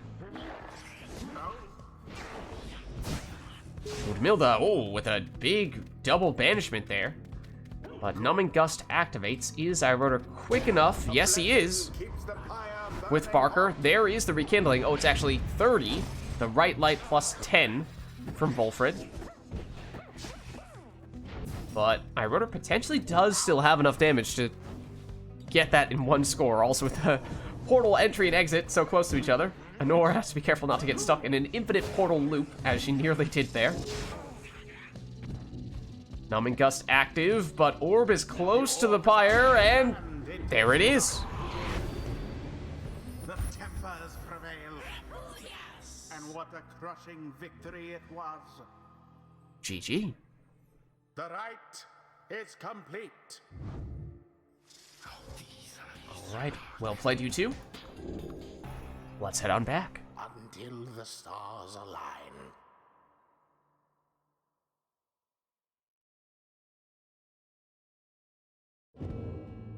Okay, and I think Iroder was saying he was just gonna do one more. Assuming that is still the case, that would mean this will be our last matchup between Anor and Iroder. So if there is anything we still want to see between these two, then this is our last chance to make that happen. So let us know if you have anything in mind.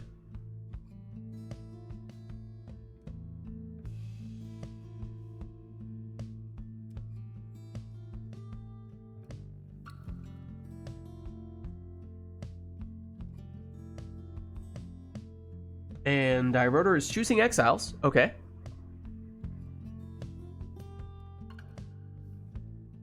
And it's Flutterfly is the song. Okay. Is that... Should we read into that? I think you can interpret that. I think it's pretty obvious. Well... I mean, it could be any imp. Could it be all imps, perhaps? Oh, well. Well. Isle of Kalamer does certainly seem to be suggesting something along those lines as well. Will that be all?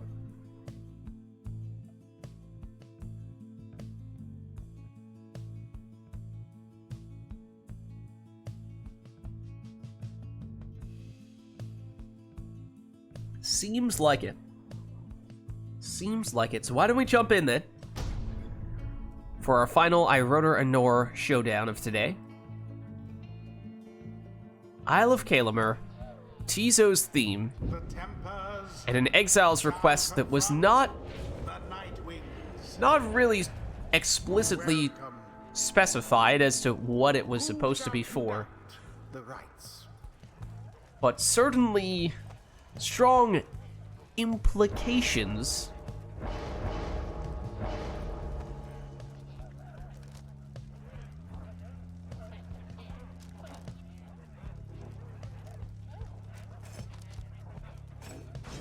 That we might see some imps.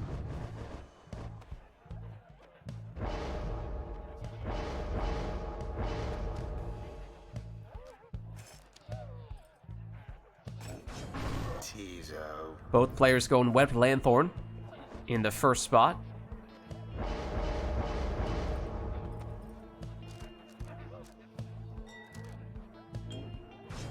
Tizo. Banishing throws on Tizo in the second spot for Iroder.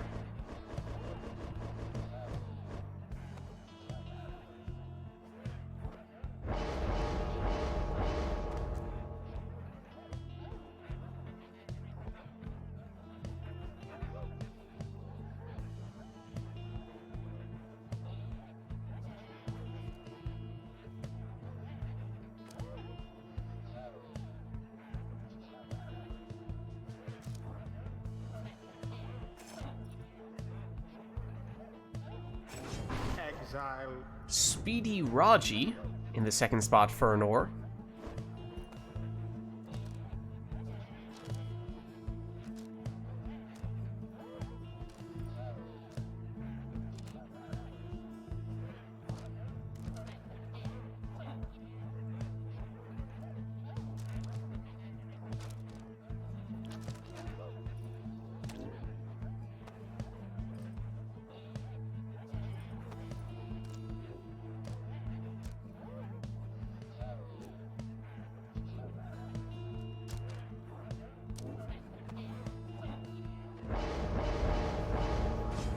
Messenger Imp. Then Iroder takes the Exploding Talisman on Messenger Imp so that he can not need to invest in the explosions from a mastery standpoint. So it is triple imp for him. And triple imp for Anor. She goes speed throws with her final choice. And here we are with a super imp showdown. Everything imp themed here. Iroder starts off with a 25 damage plunge, extra damage from that mastery, as usually, of course, imps only have 15 damage. A rude predicament. And for opportunity here for Anor, who also has 25 damage on that imp, and she has time for a throw, so she'll remain at full strength here. The pyre on each side burns just as true. Brief Mexican standoff there, next to the orb. The start of that round.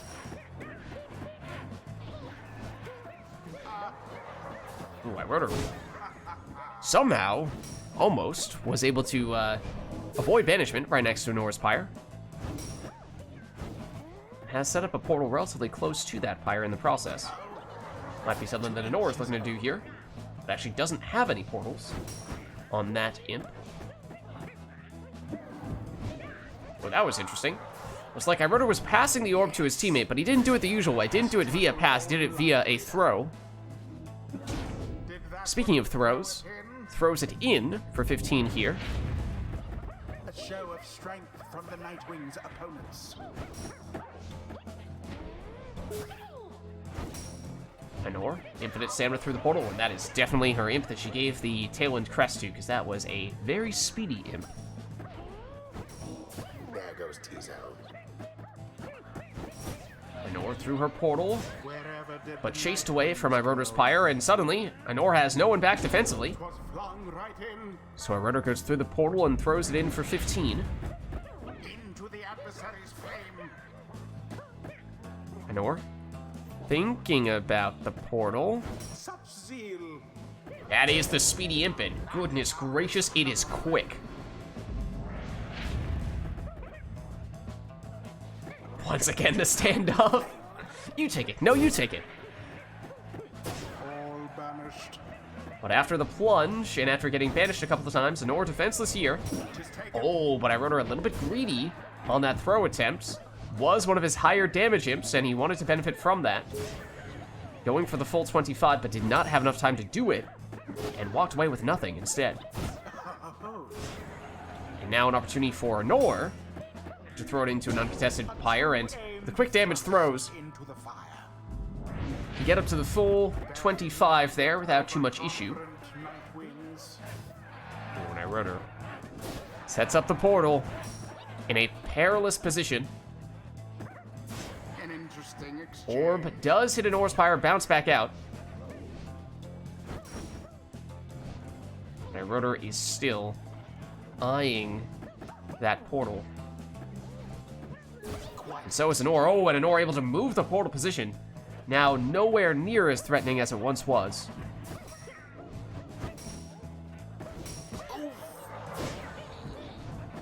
Series of banishments in the middle.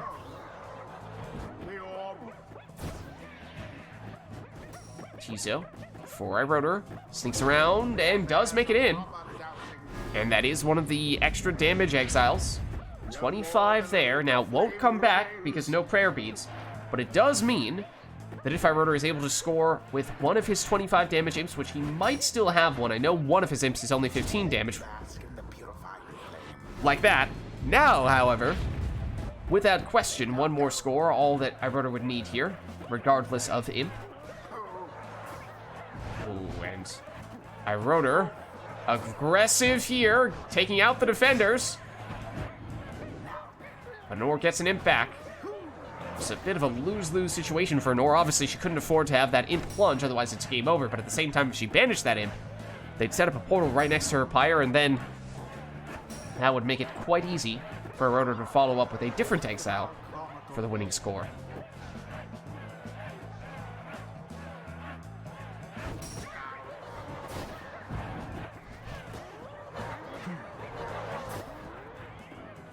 Rotor back with it here, though.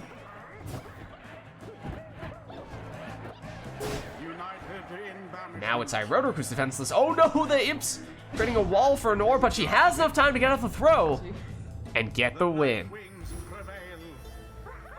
A victory so narrowly achieved, and thus more glorious. GG's.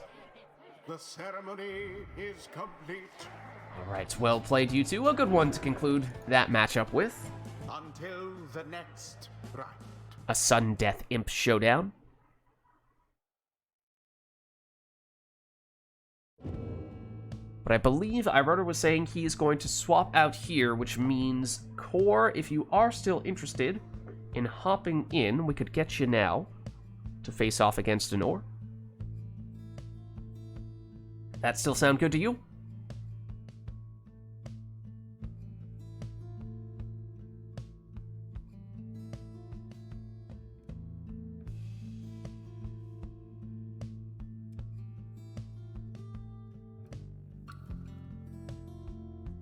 Works for you? All right, nice. In that case, let me send you the invite.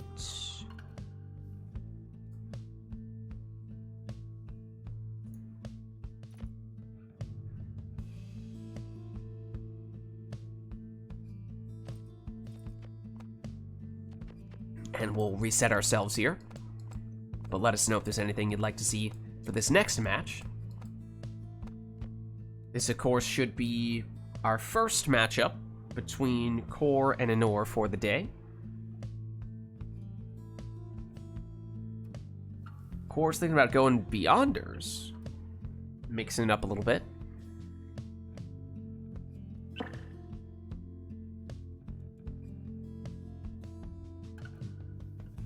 All right, and why don't we verify? Oh, is someone? Okay, there we go. If one of you could just verify who is player 1 and who's player 2 here. Core is player 1. Okay. Looks like it, I assume. Based on the Beyonders. Okay.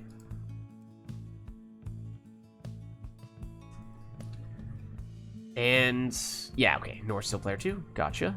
Thank you for the confirmation. And this is one of those ones where, once upon a time, Beyonders was the most common, the most popular triumvirate. We did a poll, we even did a civil war for it. But how the times have changed. No longer the case. In fact, I could not tell you when the last time someone played Beyonders was, because it was quite a while ago.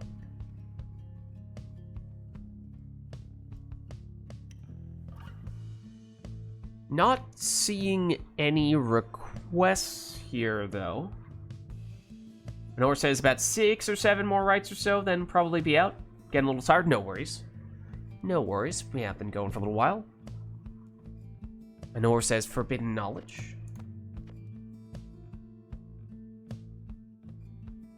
Okay. maybe that's all for this one then. Otherwise, we'll just have the players take whatever they'd like here.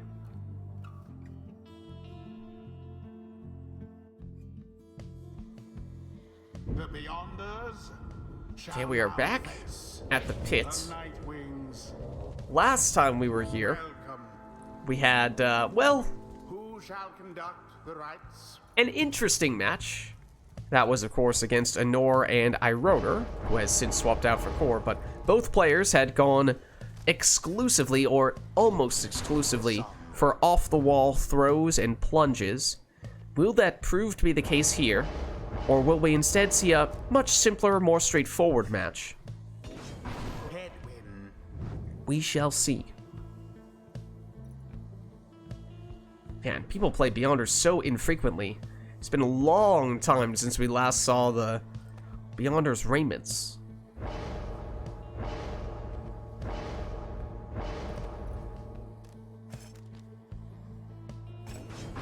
Messenger Imp. Snadra, now Messenger Imp for Core.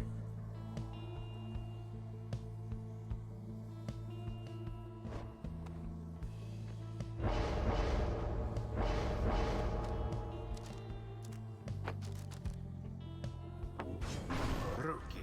Nor goes Titan Tooth Rookie.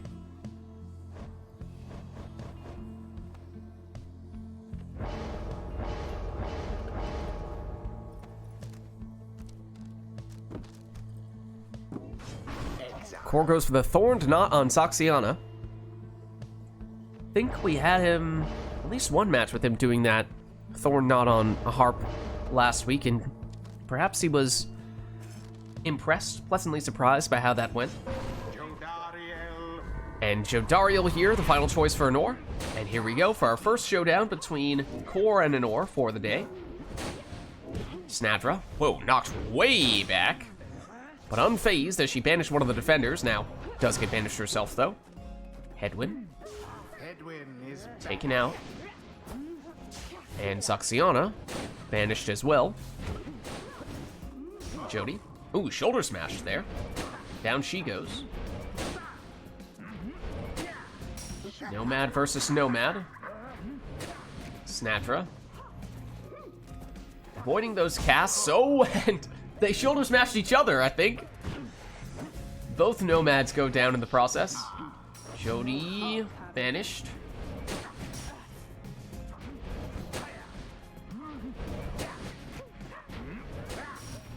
Messenger Imp taken out as well, and once again it is now Nomad against Nomad. glorious. But there are some other casualties instead. Meanwhile, Headwind does get the orb and get it in. Plunging for 20 there. Titan Tooth stunned Core.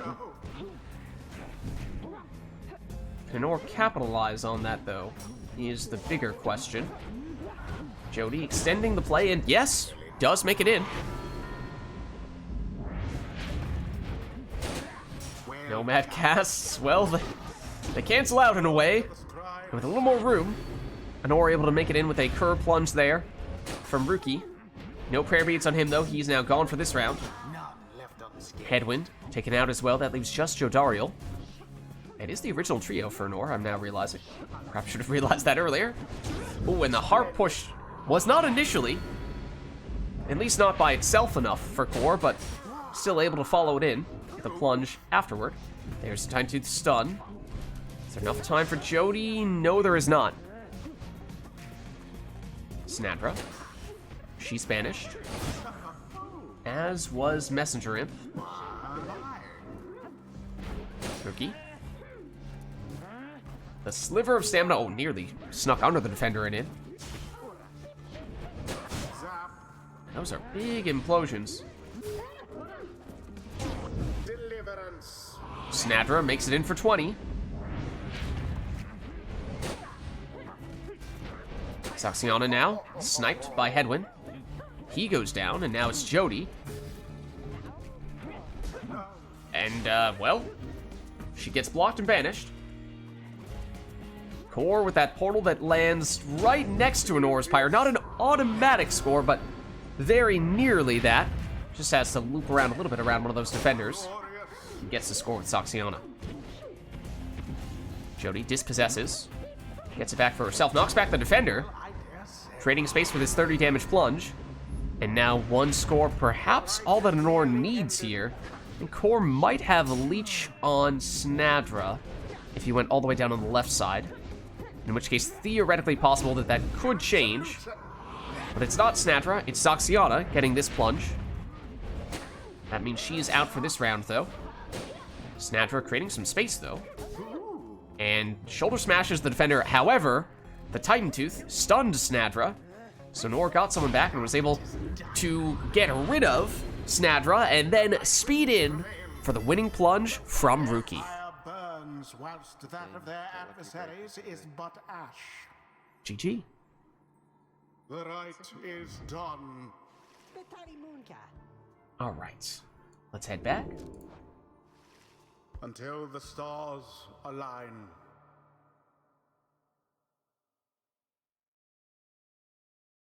But let us know, chat, if there's anything you'd like to see for the next one. Otherwise, we'll just reset the song here at the very least.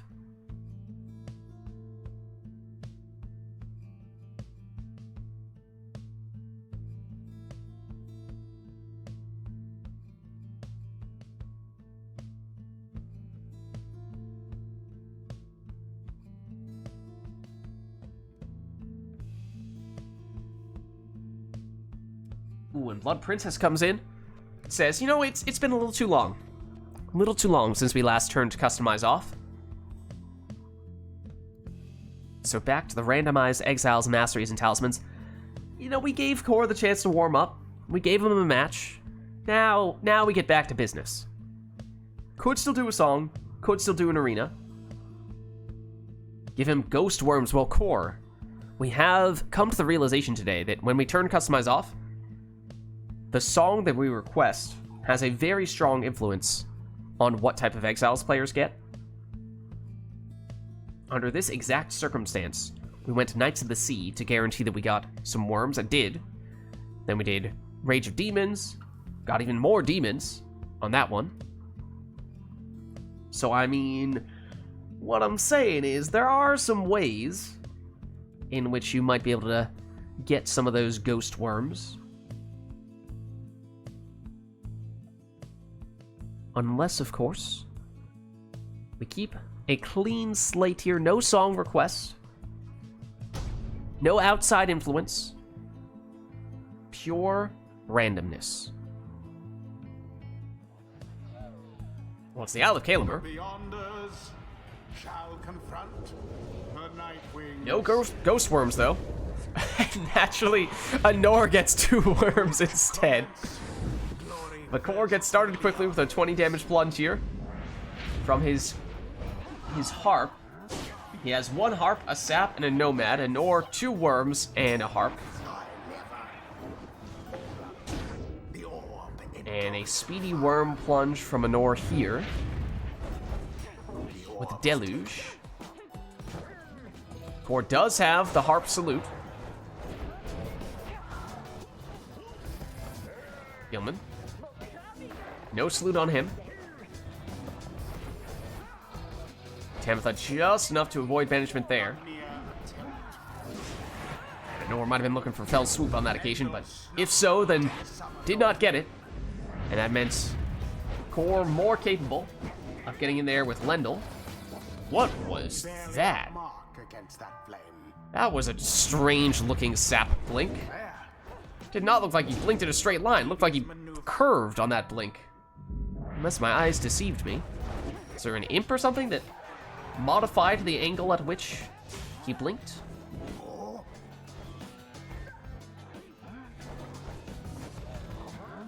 Gilman. The throw is short. So Core will get it back. Positively brutish.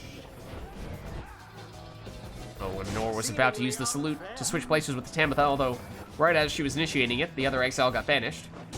There's no one to switch places with, however. Doesn't matter here. Still able to plunge in with one of those worms. The orb. Oh. Nor wins it back, now with Tamitha.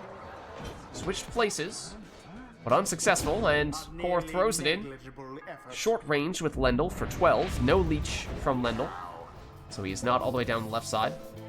Oh, Anor did have the stunning claim on Deluge, but I think not on Gilman.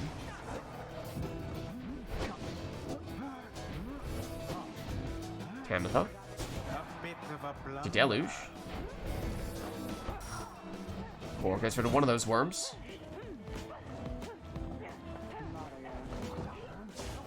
Link tries to get in with Lendl, but unsuccessful in that attempt.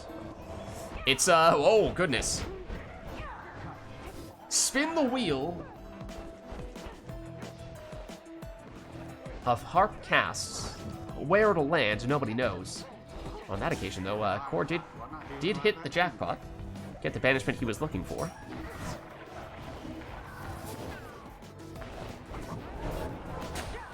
Well shielded from Core. Not enough time, though, for that sap throw, and it is once again spinning the wheel, but not as lucky that time round. Goes for the throw and sneaks it by the defender. Dropping Nor down to just 4 Pyre life. Presumably means one score would be all that Core needs, unless Anor has an unexpected source of rekindling, like, say, I don't know, a RITE NITE as one of her talismans, except Core teleports or switches places with his sap to get it closer to the Pyre and walk it in for the winning plunge. Overwhelmed their adversaries utterly. Thus end this night's proceedings. GG. Alright, let's head on back. Until the stars align.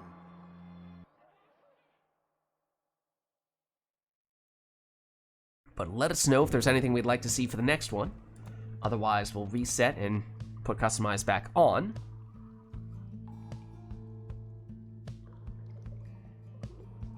Yeah, we got worms. Not ghost worms, but we did certainly get worms. And Anor says, well, maybe if we just try this whole Customize off thing again. And Core is setting us at the empty glade. Have we had any glade matches today? I'm not sure we've had a single glade match today. Maybe I'm just forgetting it. Did we have one? Maybe it was early on? Or maybe I'm just going crazy. That's also possible. Okay, well that does cover almost... It was for the Rage of Demons one. True. Okay, true. Okay, well... I don't know, do we want to influence this Customize off with a song? Or is the glade all we're looking for? How much are we putting our hand on the scale to tilt the balance in our favor? What's up, Iridescence S? How's it going? We are, in fact, doing some Pyre. Some multiplayer Pyre at that.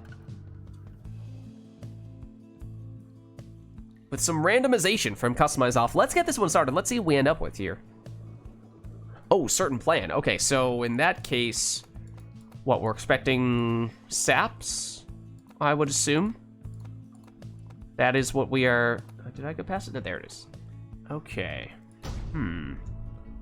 We're expecting saps in that case.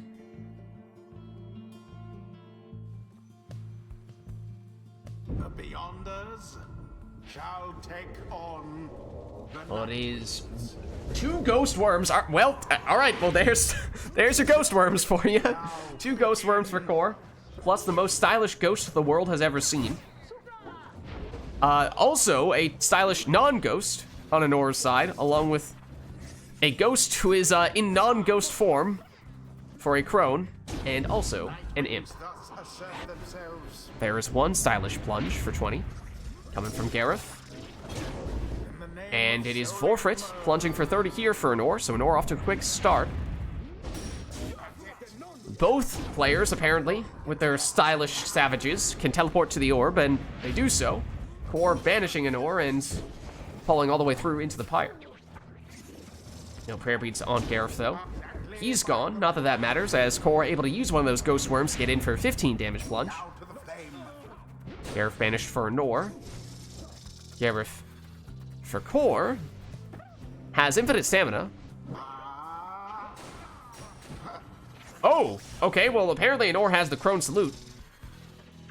Not sure if that's when she really wanted to use it, or if that was more so just a test, but of course, it is functionally a free 30 damage, and now may mean that all she needs is one more score.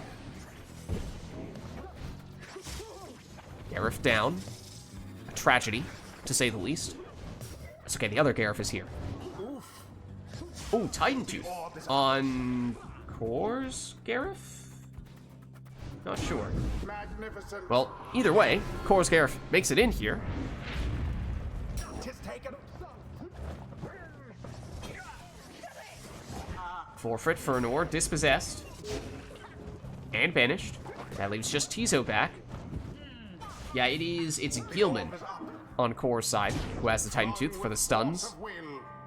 And that sets up a 30 damage throw, and that means 2 scores, likely what it would take for Core to finish this one. Whereas Anor does have more damage because she has Forfeit. There's the Titan Tooth again, though. Anor does have the Imp Salute, not that that makes a huge difference there. But now that Anor is down to 19 Pyre, that means that Gareth does have enough damage for Core. He could finish it with 1 score. There's the Titan Tooth stun once again, and here is Gareth. But he is stopped. Forfeit is still over there. Not for long. Tizo, though. Stunned. And banished.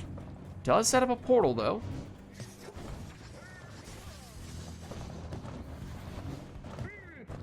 Now, Gilman does not have enough damage.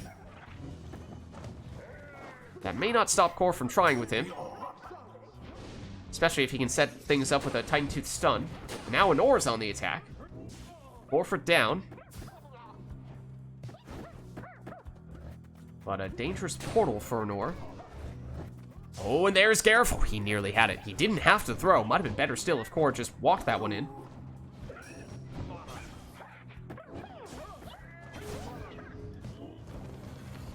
Gilman again. The throw was intercepted. Anor with her Gareth. Core. Deluge. Sneaking around, and the throw is short. Oh, and Anor tried to go through the portal, which was close to Core's Pyre, but Core had that portal covered. Apparently, Anor must be Typhoon Bottle, preventing Core from sprinting, jumping, throwing, or using any of their special abilities when everyone is banished on her side. Oh, but here is Forfeit. Not quick enough, though. Gareth takes the win, as only he could do. They somehow managed to scrape by despite their adversaries' efforts. GG. The rite is ended. All right, well played, you two. The will of the scribes, exactly. Gareth scoring the winning plunge. The will of the scribes, confirmed. Until the next rite. Gareth is actually the main character, in case you didn't know. All right, but let's reset ourselves here. Let us know if there's anything that we'd like to do for this next one. We did not get any saps, despite having clicked certain plan there. Maybe the scribes had a different plan on that occasion. You see, style takes precedent over the saps.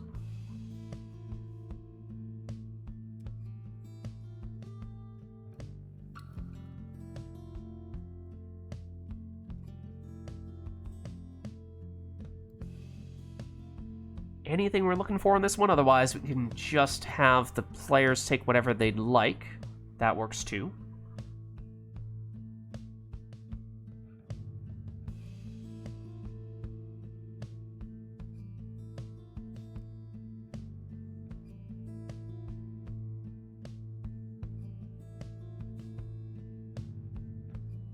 Not seeing any requests, though, so I think in that case we might just hop straight into this next one. And leave it up to the players.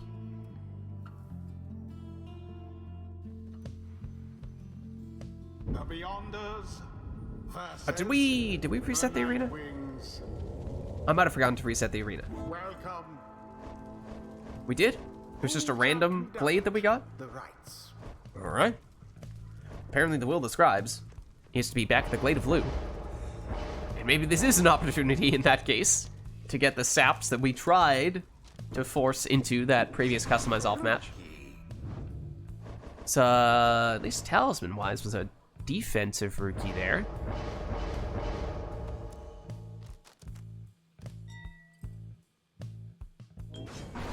And Nor goes quick throwing stowaway.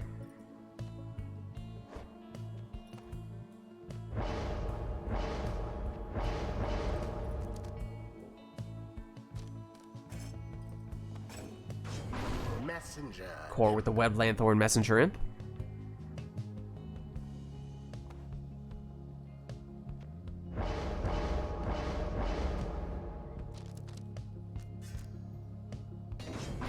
Edwin. Power casting Headwind, second choice for Nor.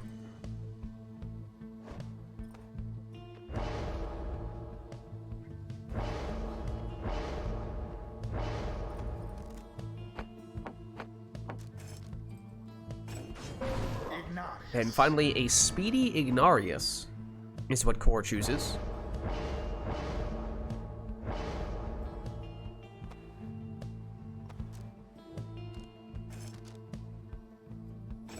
And on the north side, Webbed Lanthorn Tizo. Yes. Stowaway teleports. It goes down quickly. In fact, it's only Headwind at the moment for Nor, against only Ignarius for Core. Such chaos. The But it's Beyonders Rookie are first to strike plunging for 20 here to lead things off. Stowaway trying to go advanced ninja strats there, aggressive ninja strats, but unsuccessful in that attempt. Ignarius taken out as well. Stowaway back to her ninja ways. But down she goes. Oh, and Core flies right over the big Headwind cast.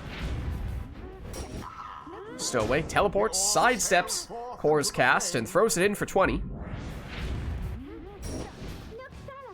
Looking to do the same here, but not so much success that time around, even after choosing the other side. quite the close call there, no? The Stowaway's back at it. That throw intercepted, though, and quick counterattack from Core as he still had Rookie hanging out next to Anora's Pyre. He's now gone for this round. Stowaway. Caught in the corner there. Iggy avoids the snipe, but does still get banished from Headwind. To each his own. Stowaway. Well, in fact, Core actually got it back and had a portal.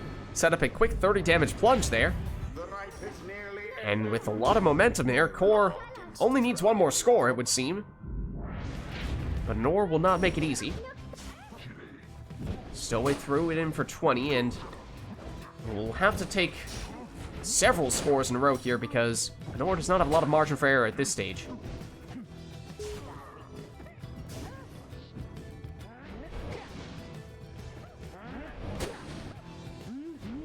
Rookie trying to apply some pressure with his big casts and his explosive temper.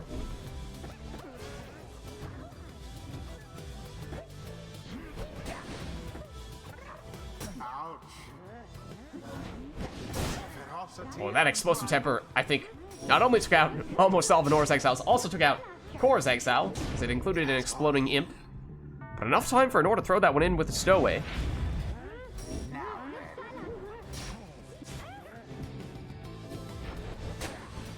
Iggy knocks back one defender, but does still get banished. There's once again the big explosions. Stowaway, teleported back to the orb and right into a cast. Tiny little throw. Maybe that was just to get rid of it so that Core could then cast. But Anor does still have the stowaway back here. A little off-the-wall throw with the Glade. Don't see that very often. There is Ignarius next to the Pyre. Plunges in for the win. They vastly outperformed their adversaries. GG. The right is done. Well played, you two. Let's head on back. Until the stars align.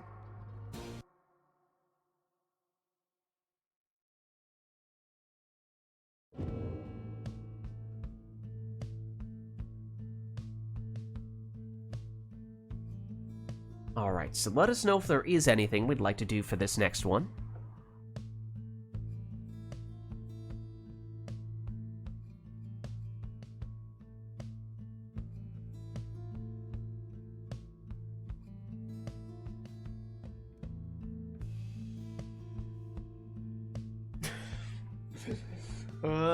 Okay. Anything in particular we're looking for the next one, or will we just have both players take whatever teams they'd like?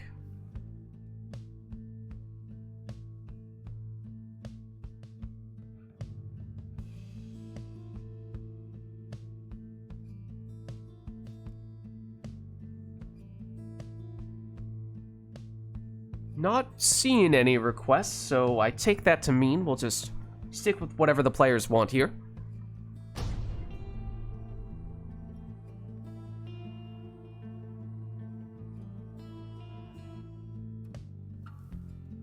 The Beyonders versus the Nightwings. Welcome. Alright.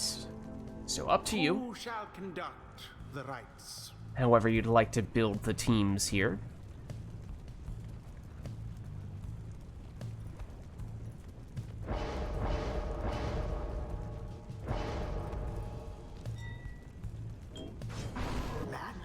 And core starts with a quick throwing manly.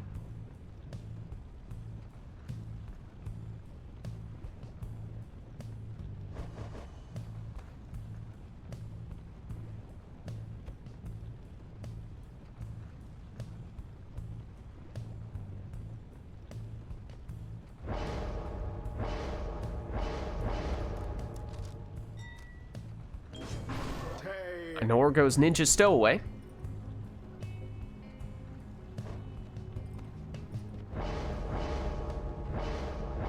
Oh dear. No! That's illegal. That's illegal. No. Bad! Bad! We had a civil war for that! No! Let's try that again.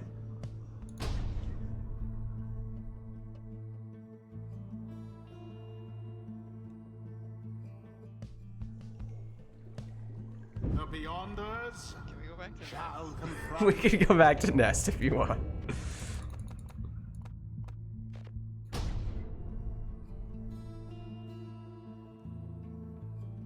It was on the same arena and everything. That Civil War was based on a match that happened the Beyonders at the Nest. shall take Of all the on places, the Nightwings. of all the places to commit such sacrilege, such blasphemy. The rites.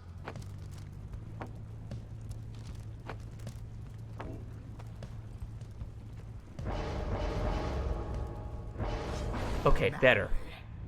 I mean, the loser, but still better.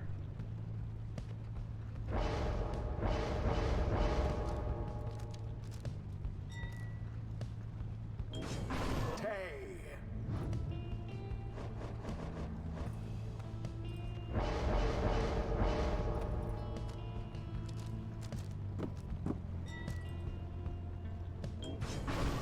Okay, well, it is still 2 saps.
Okay, acceptable.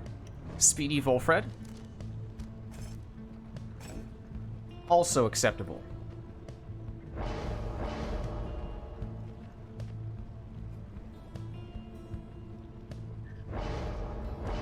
No! Volfred. Oh, that's the combo for the bug, right? Yeah. Yeah. Wait, Yeah. With the bug. Yeah, the bug is unfortunately. what bug? What bug?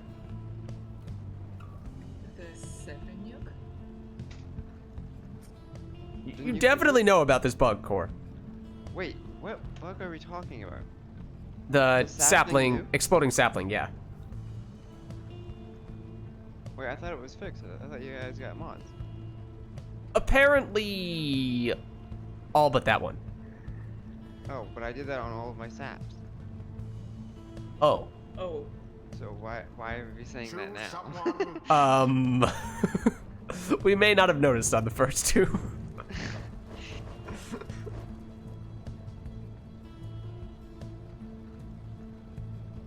Oh. That might be a bit of an issue.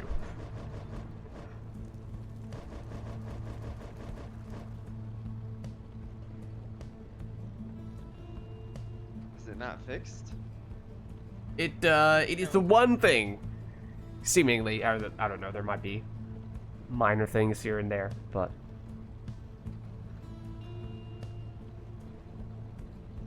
Okay, well, we can restart. That's fine. Third time's the charm!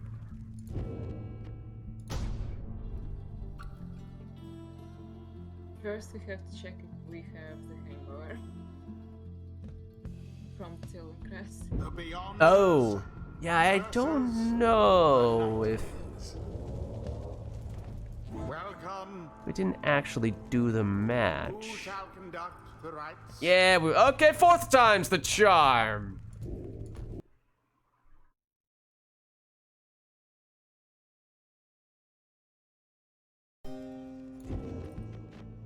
Now we'll be good to go.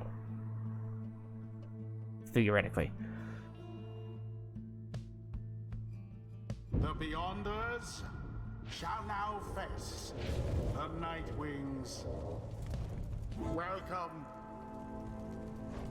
Who shall conduct the rites?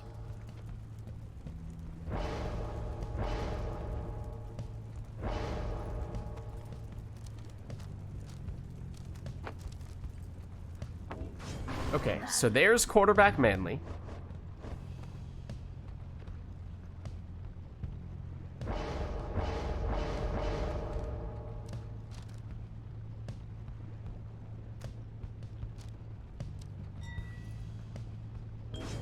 Tay. Ninja Stowaway, or at least quick throwing stowaway.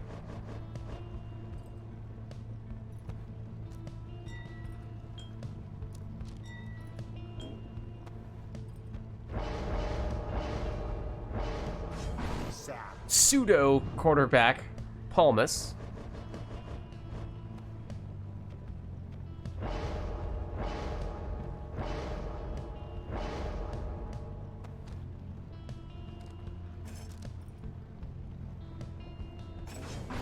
Volfred. Speedy Volfred.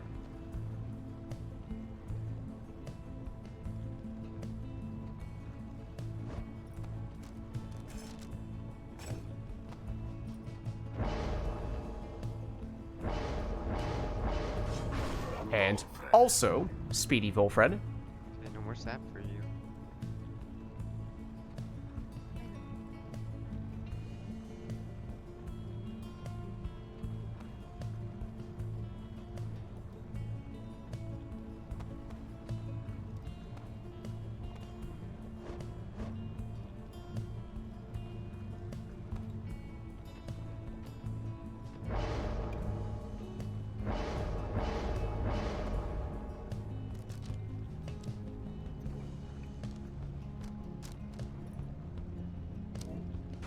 An exploding rookie is the final choice for Honor.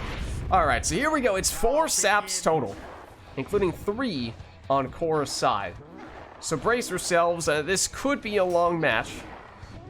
don't think we saw the players take maximum rekindling, so at least it's not as if we're going to have 2 life bars for both players, and the second life bar just as big, if not bigger, than the first one. That is certainly a speedy Volfred.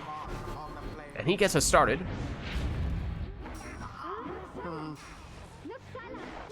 Stowaway, though, banishes everyone. Not surprisingly, we have a Numbing Gust active here.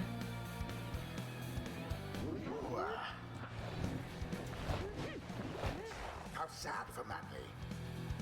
Palmas. He's the quick thrower. And he gets a quick throw off for 25.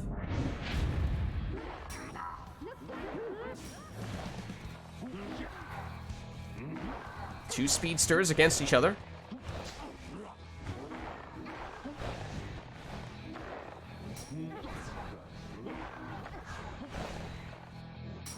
And as is often the case when it's a battle of saps and saplings, there's quite a positioning battle because the saplings can lock down so much space. But it is the Stowaway finding some space here to set up a 20 damage throw.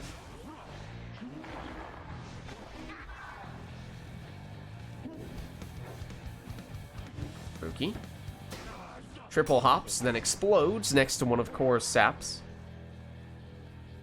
Into the adversary's flame.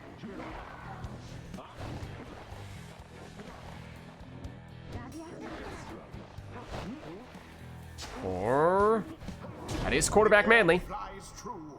He does have that range.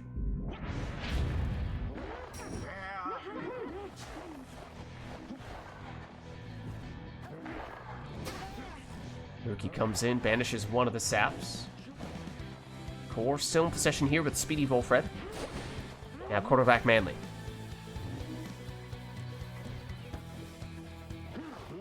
He's thinking about it. Now, from some distances, the sap throws are unblockable. Despite Anor having some characters in position there, that may have been the case on that occasion. Stowaway, though, throws it in for 20 here.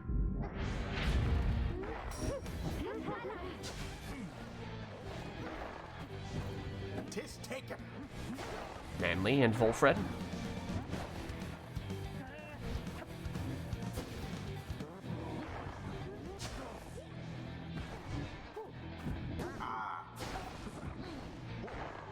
Nor just continuing to aggressively throw her exiles at whoever has the orb, making it hard for Kor to make any progress, which is usually already a slow thing to do when you have 3 saps. Unless you're Speedy Volfred, of course. And Speedy Volfred wins the match. Beyonders prevail. Perhaps GG. they do deserve their freedom after all. Well played, you two. Thus end this night's proceedings.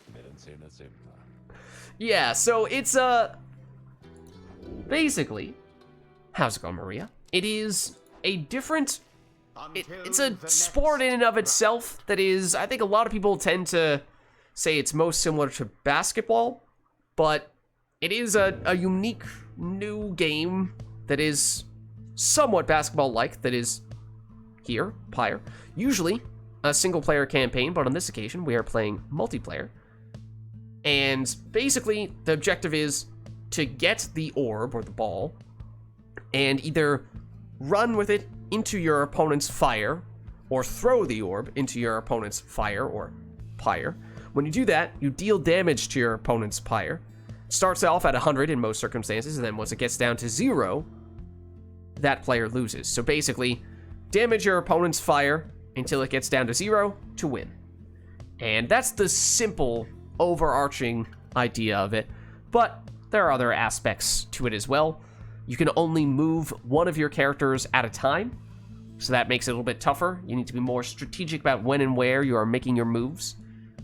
And then lots of different unique abilities that each of the characters might have. And also, you can prevent your opponent from trying to score by banishing them. Basically, you can temporarily take them out of the game for usually about 8 seconds or so.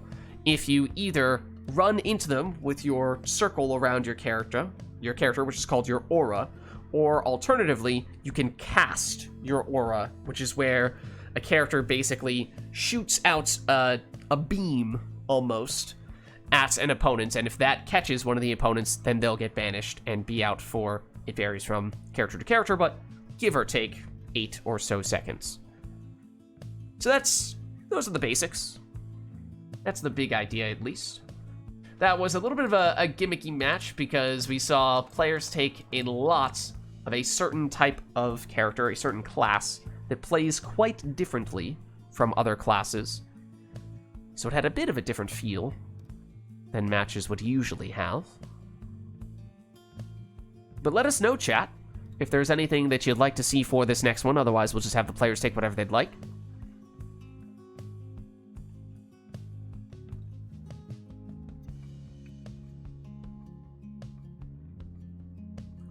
Not seeing any... Oh, and Anor needs a couple minutes anyway. Okay, well, fair. All right. Give her a few minutes in that case. Well, I mean, unless there's something we want to surprise her with and you know, do some stuff real quick and... oh, well, never mind. We were totally not scheming anything. We were definitely not up to anything. We were definitely not about to try to trick you into assuming it was a normal match only to do something out of the ordinary.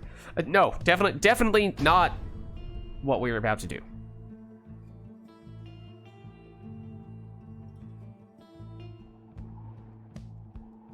The Beyonders shall take on the Nightwings. Welcome. All right, so the players will select their teams here. No requests, so they are free to take whatever they like. Core starting off with a worm, little quick exile, who will explode whenever he gets taken out. No, don't do it. Oh, what's this? What is I'm this? gonna go against not that. Anor, talking about unconventional things. Anor is taking a character that, when they get brought back from banishment, will suck in neighboring exiles like a vacuum cleaner, and in the process, if they get sucked into that aura, then characters will get banished. And Anor might just end up building an entire team around that idea, which is very out of the ordinary, but we have seen at times when it is the focal points of a strategy, team strategy, then it can certainly be a winning formula. It's a big, quick throwing exile there for Anor. Oh, okay, and Core is also going to break out some of the whole come back from banishment, suck in neighboring exiles like a vacuum cleaner, hopefully banish them in the process, and emerge from that chaos, and hopefully, through it, find some avenues, some space, some time to go in for a score. So here we are. Let us see how exactly this all plays out in practice, as it will be very fast-paced, for sure. Certainly compared to the previous one. Core jumped in for 20 on that occasion. And Core was going to have an on-target throw and nearly got thrown off target when one of those vacuum cleaners got set off. There is the absolute chaos in the middle of the arena as a whole bunch of people getting banished. Anor has a portal here that she can go through, and does. Poor exile. But once again, a series of banishments. Core looking to emerge from that chaos. And now it is Anor back in possession. Through her portal she goes, gets infinite stamina when she does so, making her much faster. But Core gets it back and gets back in, plunging for 20. Anor through her portal. The orb is unclaimed. Anor back with just Tizo. Gets the team back quickly, though. Now with Jodariel, has the infinite stamina, making her much faster. That has now worn off, though, and Jodariel now gets banished. Core with the throw over the defender and in for 12.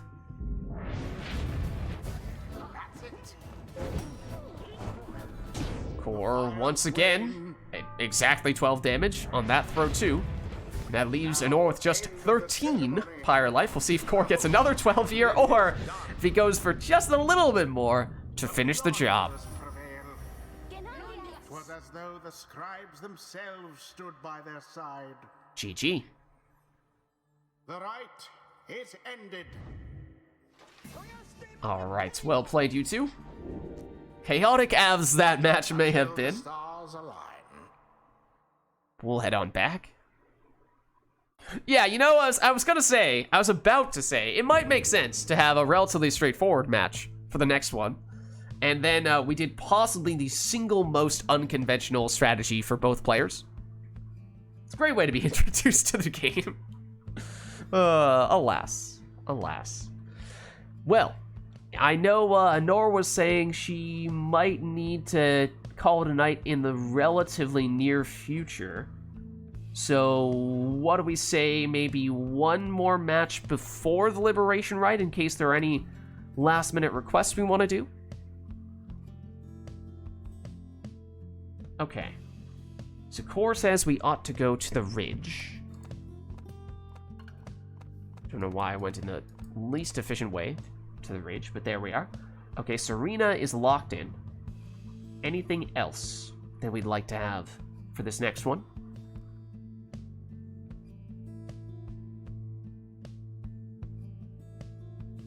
Okay, Exiles as well. Select between Cur, Demon, Nomad, and Savage. Okay, so that's 4 options for 3 positions. Does that mean you take 3 and leave 1 out? Are you allowed to double or triple down on any of those? Oh, well that's pretty significant. 0 skills. 0 masteries. But yeah, Core, are you allowed to take multiple of the same class, or is it only 1? No talismans. You can take multiple. Okay, gotcha. So we're definitely going for the straightforward on this occasion then. No skills, no items, just the base class. Early game. Oh, and Rich of Coal as well, I suppose, is fitting for that too. Okay, anything else, or is it... Oh, hold on.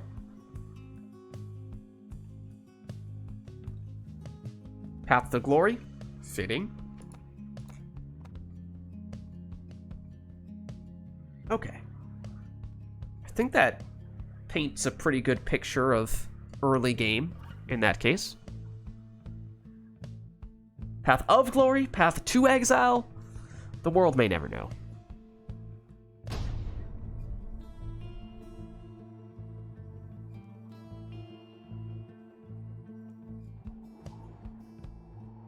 The Beyonders shall confront the Nightwings. Welcome. All right, so very basic stuff here. No talismans, no masteries, so it is just base characters. And there were a select number of classes that I have since forgotten that the players are allowed to choose between. Presumably, Nomad was one of them.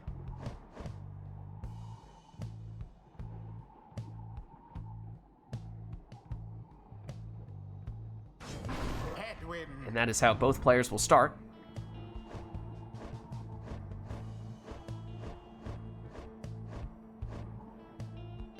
Nomad, Demon, Cur, Savage. Is that the options?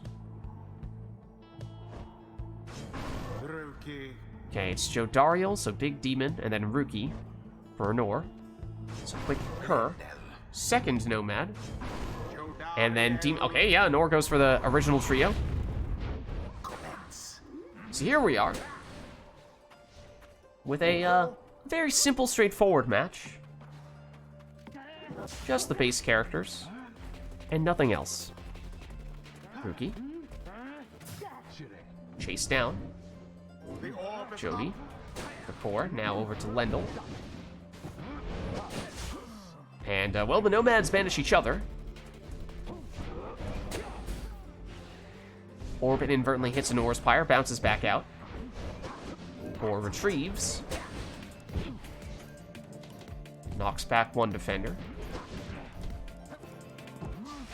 But chased down nonetheless.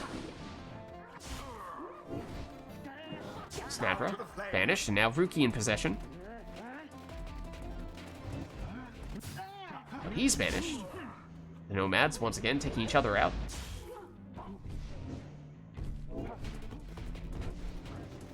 Jody to Ruki.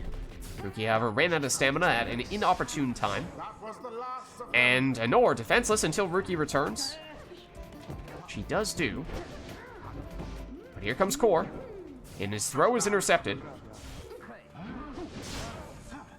And no one back defensively anymore, so time for Core. wonders are first to strike. He throws it in for 16 with Snadra. The orb is taken. Snadra back at it here. Little ring around the rosy, but Jodariel was unfazed. Ooh, however, double banishment there from Lendl's cast. Lendl back. He then walks into Jodariel's cast, though. Jody against Jody. Jody wins. And wins again. But then loses. Headwind. Cannot avoid the aura of Snadra.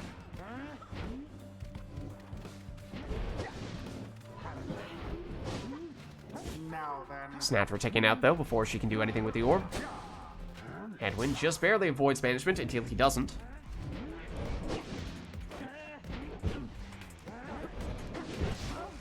Jody taken out.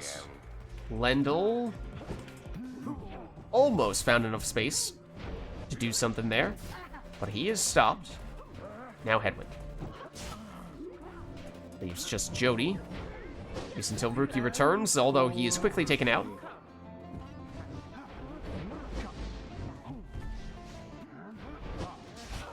Jody banished. Orb unclaimed at the moment. Poor Hedwig. Until Core picks it up here and throws it in for 13.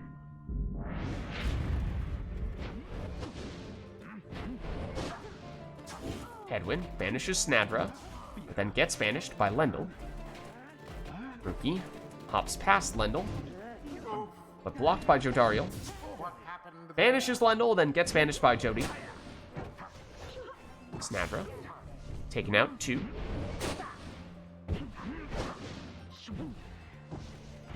Now go. Ooh, and Headwind was very close to the Pyre. He was cherry picking a bit, but unable to capitalize on that opportunity. In fact, it is Jodariel for Core who gets the score here.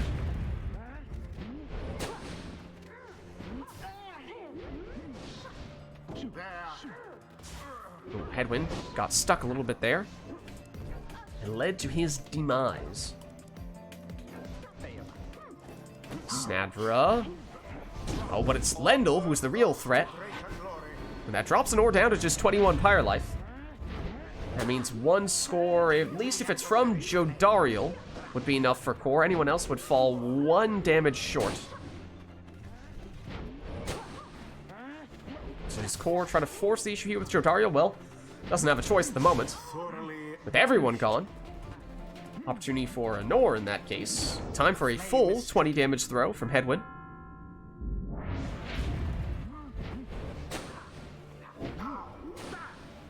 Snadra. Takes one way, starts going the other. Banishes one defender. Banishes another defender.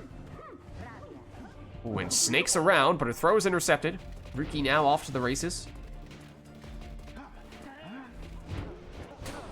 Jody sidesteps, but Ruki down. Headwind returns. Here he is. Jody just barely avoids that cast. Yes. Oh, and Anor did not have anyone back in defensive position. Will behind that. So Core able to sneak in once he gained possession. Throw for 6 may not seem like a lot, but now it means any of Core's exiles, at least if they plunge, would have enough damage to finish the job. And that is an important threshold to reach.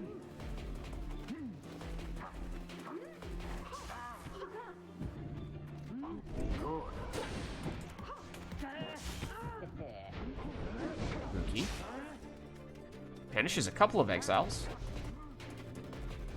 So Snapper is now back.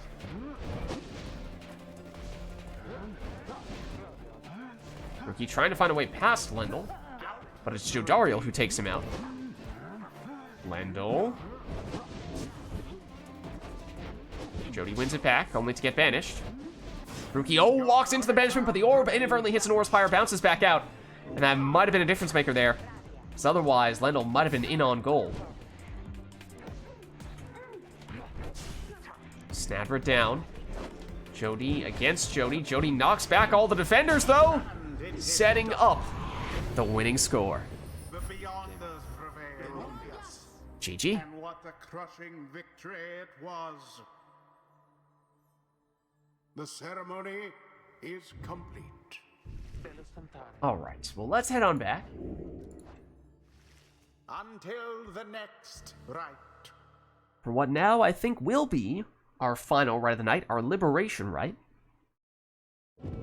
So no requests for this one. We'll just have the players take their preferred teams, turn back on all the stuff that we turned off.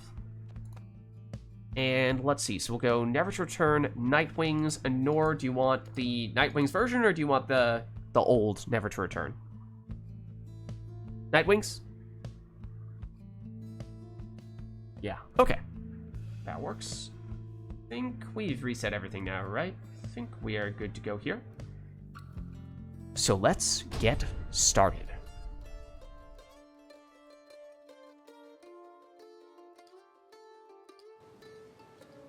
Stand forth, exiles, who are gathered at the fall of Solium.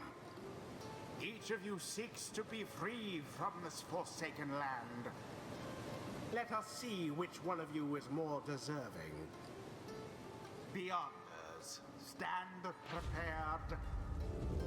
Prepare yourselves, Nightwings.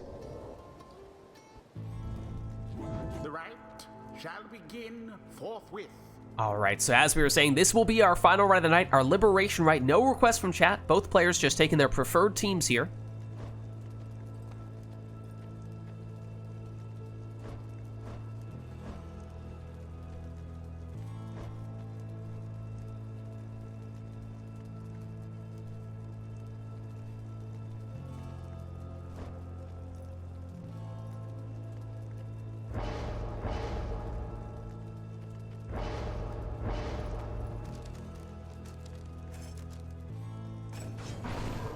And Core will start with a speedy Bertrude.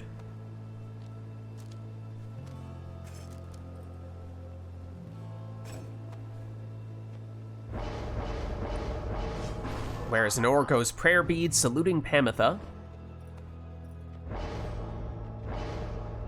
So that Pamitha can switch places with her closest ally.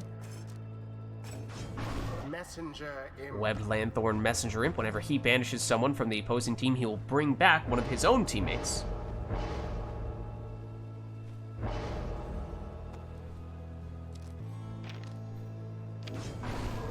Nutrition Stick Volfred with Numbing Gust. If everyone is banished on Anora's side, Core will be unable to sprint, jump, throw, or use any other special abilities. Final choice for Core.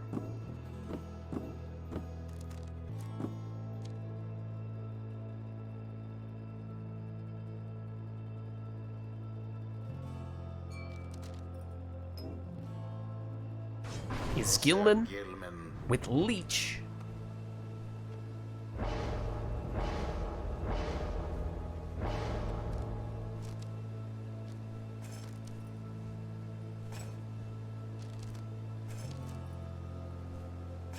And Nor finishes with a speedy Jodariel.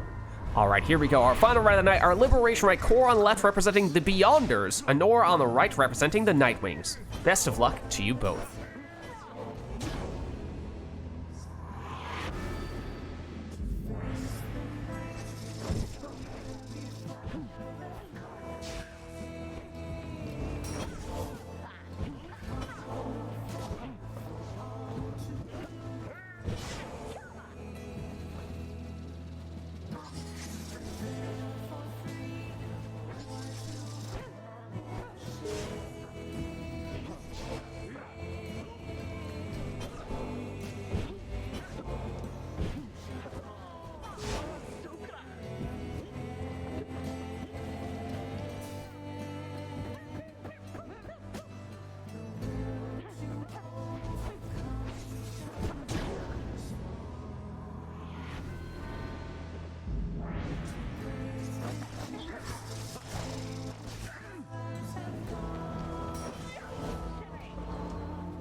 And there it is. The Nightwings proved their worth. GG. As for their adversaries, they did not. Thus ends the Liberation Rite. Alright, and as we said, that was our final rite of the night, our Liberation Rite. So thank you everybody who participated in the rites today, and thank you everybody who gave us the request today in chat as well.